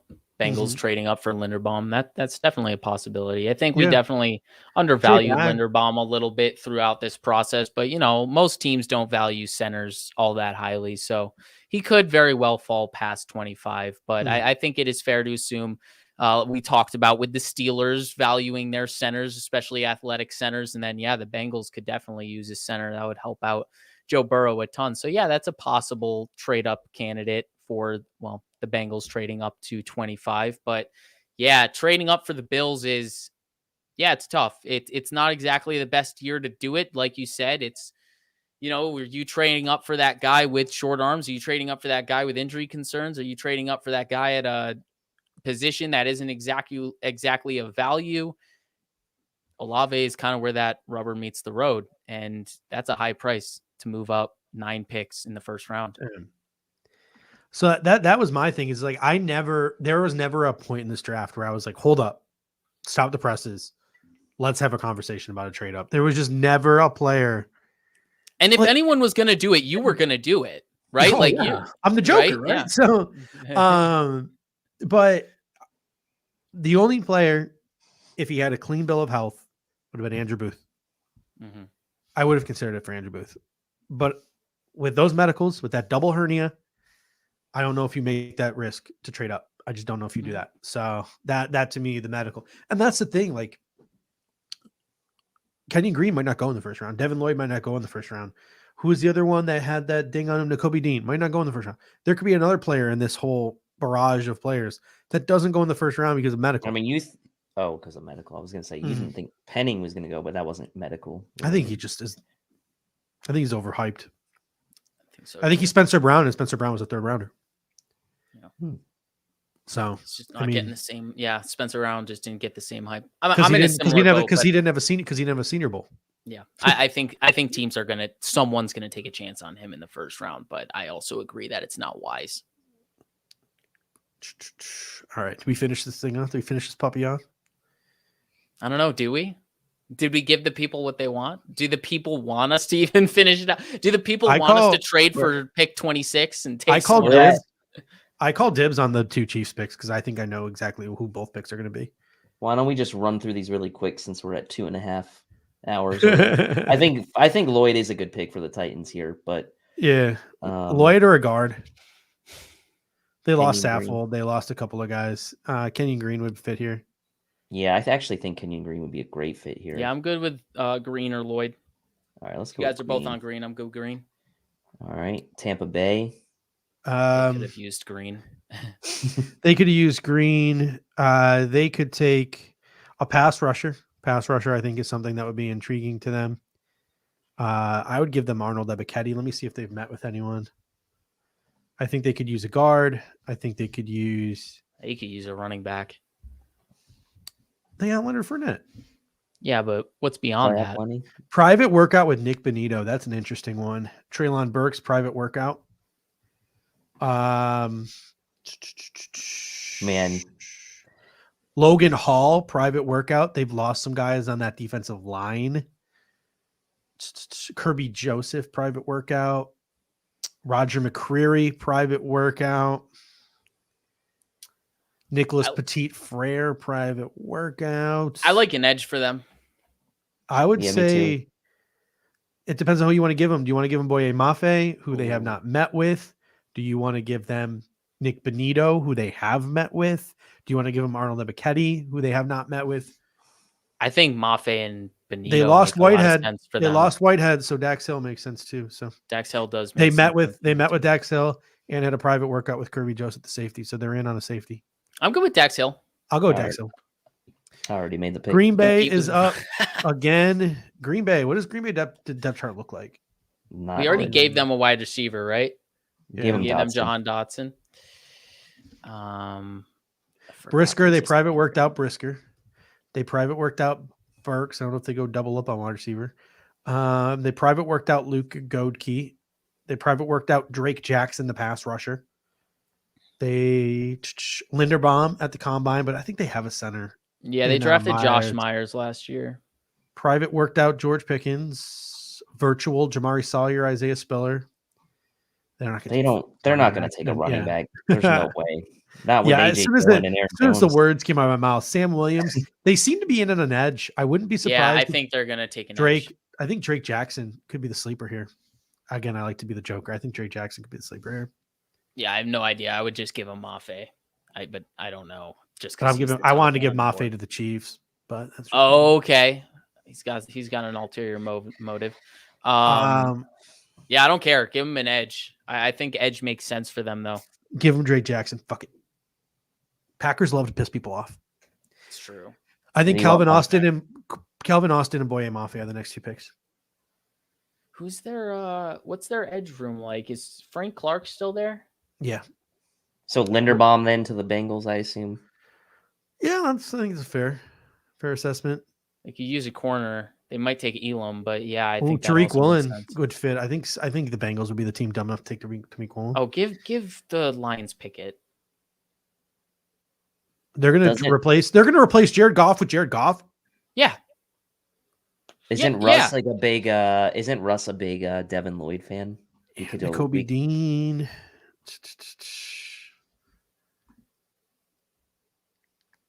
Okay, so here's the thing. Nick is like, this mock stinks and you've completely lost me. The mock drafts are not going to look like what the mock drafts say on TV. I don't care what you're saying. This mock stinks because it's different from what you see on NFL Network. That doesn't mean it's not ridiculous to what. Yeah, Austin over Burks and Pickens. 100% in that Chiefs offense. They have Juju Smith-Schuster. The Kansas City Chiefs don't seem like a George Pickens type of team to me. What do you think for the Lions here? Pickett or some other wild card? They could go corner. Let me see who they've met with. Brian Asamoah, Jaquan Brisker could be a sleeper here. Didn't they just sign that? Lewis Seen, private workout. Didn't they just sign that guy? Seen and Brisker, Nakobe Dean. He was a third. According to our lads, he was a third-round pick for them in 2000. Yeah, but they just re-signed him this offseason. Oh, okay. So you have Deshaun Elliott is their other safety. Who they signed. Yeah. Jaquan Brisker, Lewis Seen were both private workouts. Nakobe Dean was a private workout. I really like Lewis Seen here. Kirby Joseph was a private workout. Man, they're private workouting a lot of safeties. Lewis Seen or Jaquan Brisker for me. I'll take Seen. I'd go with a safety or Elam. There you go. Look at all these user picks. Not used to it. Nick says no one has a first-round grade on Jackson or Austin. How do we know that? How do we know an NFL team doesn't have a first-round grade on those guys? Yeah, I saw something today that Drake Jackson, I think it was Matt Miller tweeted today that Drake Jackson. Some teams have a first-round grade on him. Yeah. And some teams have a fifth-round grade on him. Yeah. So, I mean, who are we to say what an NFL team thinks? Who would have thought we don't know what's going to happen, guys. The whole point of of mock drafts is thought experiments. We talk about every year. We get up to draft season, we get up to draft week, and we talk about how we don't know anything. We think we know stuff, but we don't know anything because the draft comes and the Raiders go ahead and take Clelin Ferrell and whoever they want to take because the Raiders will do what Raiders want to do. And that happens every single year, whether it's the Raiders or someone else. Team fit, scheme fit, character fit, all of it matters. And it all gets baked into who's being selected. It's not just who has the best film. It's just a piece of the puzzle. It's a piece of the evaluation. So this is different. It's definitely a little bit different, but I don't think how many quarterbacks do we have go round 1, 2, 3? Two. And I think that much is realistic. Only one trade. I think that's unrealistic. There's more than one trade. But I think there'll probably be more than one trade. But I think 2 quarterbacks, 2 to 3 trades. I think we did pretty good in terms of realism with some randomness and some variance. And then we also gave the Bills a position of need. I don't hate it. I'm going to save it just to see how it compares. It's a good idea. Check our accuracy. When Zach Tom I was When just we- gonna bring up when Zach. we Goes when to we the literally Saints. get not a single pick right, we'll see. And how it Bernard Raymond goes to the Steelers. Name it Judge is the Joker. And Air Raid Hour Judge goes Joker mock. Oh, you know what? Like, I'm gonna have to for the draft. I'm gonna have to put the "you dumb bitch" meme into the StreamYard. And if I'm right, I'm gonna be calling people the dumb bitch. And if I'm wrong, I'm gonna be calling myself the dumb bitch. So we're I'm gonna put the get to dumb the bitch Lions meme. at 32, and Zach Tom isn't gonna be off the board, and you're just gonna have to end the stream with that. Yeah, So that's gonna be a rough night for you. I'm No round predicting one. it now because, of course, Guys, Zach Tom no. is not going to get picked in round 1. Brees Hall at the top of the board. Kenny Regelman says, here's the thing, right? Like, the Lions will take a quarterback at 32 and a 5th-year option. Who says the Lions are taking a quarterback? Like, that's what I'm saying. Like, Dan Campbell and Mark Brunell, I think they have the way that they have sort of gotten that fan base to rally around them and support them. Brad Holmes, the GM as well. Jared Goff's their quarterback. He sucks. I get that. But if they don't love any of the quarterbacks in this draft, I can see them passing on it entirely. Maybe taking a guy in the middle rounds, right? Like maybe waiting to the 4th round and taking Jack Cohn or Carson Strong or, Bailey Zapp, like maybe taking a guy later. But if the Lions don't love a quarterback in this draft, I think the leash is long enough for them to move it on towards. And who knows, maybe a team wants Sam Howell at pick 32 and the Lions can get a 1st round next year for it. And then they can do what the Bills try to do with Josh Allen and trade up. So who knows if the Lions are even going to use these. Like, anything can happen. This mock is totally fucking wrong. None of it's going to be right. Like, none of it's going to be right. This draft, listen, like, buckle up. This draft is going to be wild. It's going to be wild. I wouldn't be surprised if there was 5-6 trades in the first half. In the first half. In the first, in the first round of this draft. What's the record for most trades in the first round of the NFL draft? I have no idea. I think it was like only a couple years ago that happened. We've already seen picks flying around like crazy. Let's see.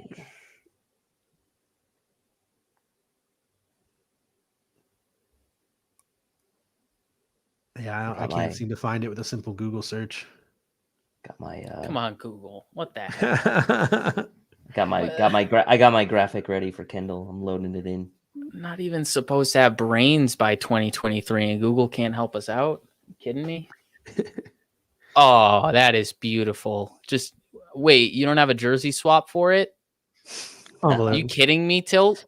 Are you kidding me? Sorry, you go through all the effort to make a beautiful graphic like that, and you can't even put him in a Bills jersey. Sorry, and Nick, we appreciate it. Like, so Nick, I hope you don't think like I'm like mad at you or just like that's what it's about. It's about the back in the 4th. So I agree with you, and I look. Hopefully, you're here on draft night on Thursday, and we can keep this report going.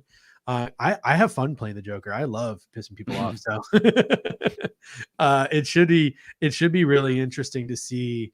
I think that, and here's the thing though, right? We've already seen how many 1st round picks have already been traded. Like that's the other thing. There's already been so many traded already. So I don't know if you count that into the equation or not. But I saw that Ian Rappaport tweet, and maybe Ian Rappaport's an idiot. Like he also said, Antonio Brown's a Buffalo Bill. And it just had me thinking, like, what teams are just going to go buck wild, right? And pick Zach Tom in the 1st round, or pick Drake Jackson in the 1st round, pick Calvin Austin in the 1st round, pick Jelani Woods in the 1st round. Like, pick who's going to go buck wild in this draft and just do the crazy thing, right? That's where my mind went. And that's where I sort of like, that's where I just have, that's my zone, the Joker zone. I just love living in the, who the hell is just going to go nuts and just shock some people. I can't wait for the first team to do it, and you just get all excited about it. I mean, by this time Thursday night, we'll have a new build. Well, assuming we keep the pick. I guess it's too late to go back. But I was gonna say, who are the top players the top of round 2? Brees Hall. I think you're in trade up possibility here for Brees Hall. A 2 and a 4. A 2 and a 4. Brees Hall was out there. Brisker was out there. Burks, Arnold Ebiketie. N'Kobe Dean. and Devin No. Lloyd. No, wait, did we pick? Yeah, Devin I Lloyd? don't think. Wait, did we give Lloyd to the Titans? No, we gave Green to the No. Titans. So I Not think a single Lloyd is still on linebacker the went in the board. first round, by the way. Nope. Yeah, no Yeah. linebacker. No, Boye Mafe went to the Chiefs. Devin Lloyd and Nakobe Dean both still out there. Brees Hall. All the Kenneth linebackers are out Walker. there. Yep. And that's the thing, Tariq right? Woolen, Like, so Roger McCreary. you also get into a situation where the teams are like, well, there's a lot of first and second round linebackers. I'll wait. And then everyone waits. Mhm. Right? Like, do you think that ever happens in a draft room where they're like, hey, there's 5 middle linebackers I'd like, so I'll wait till the second round.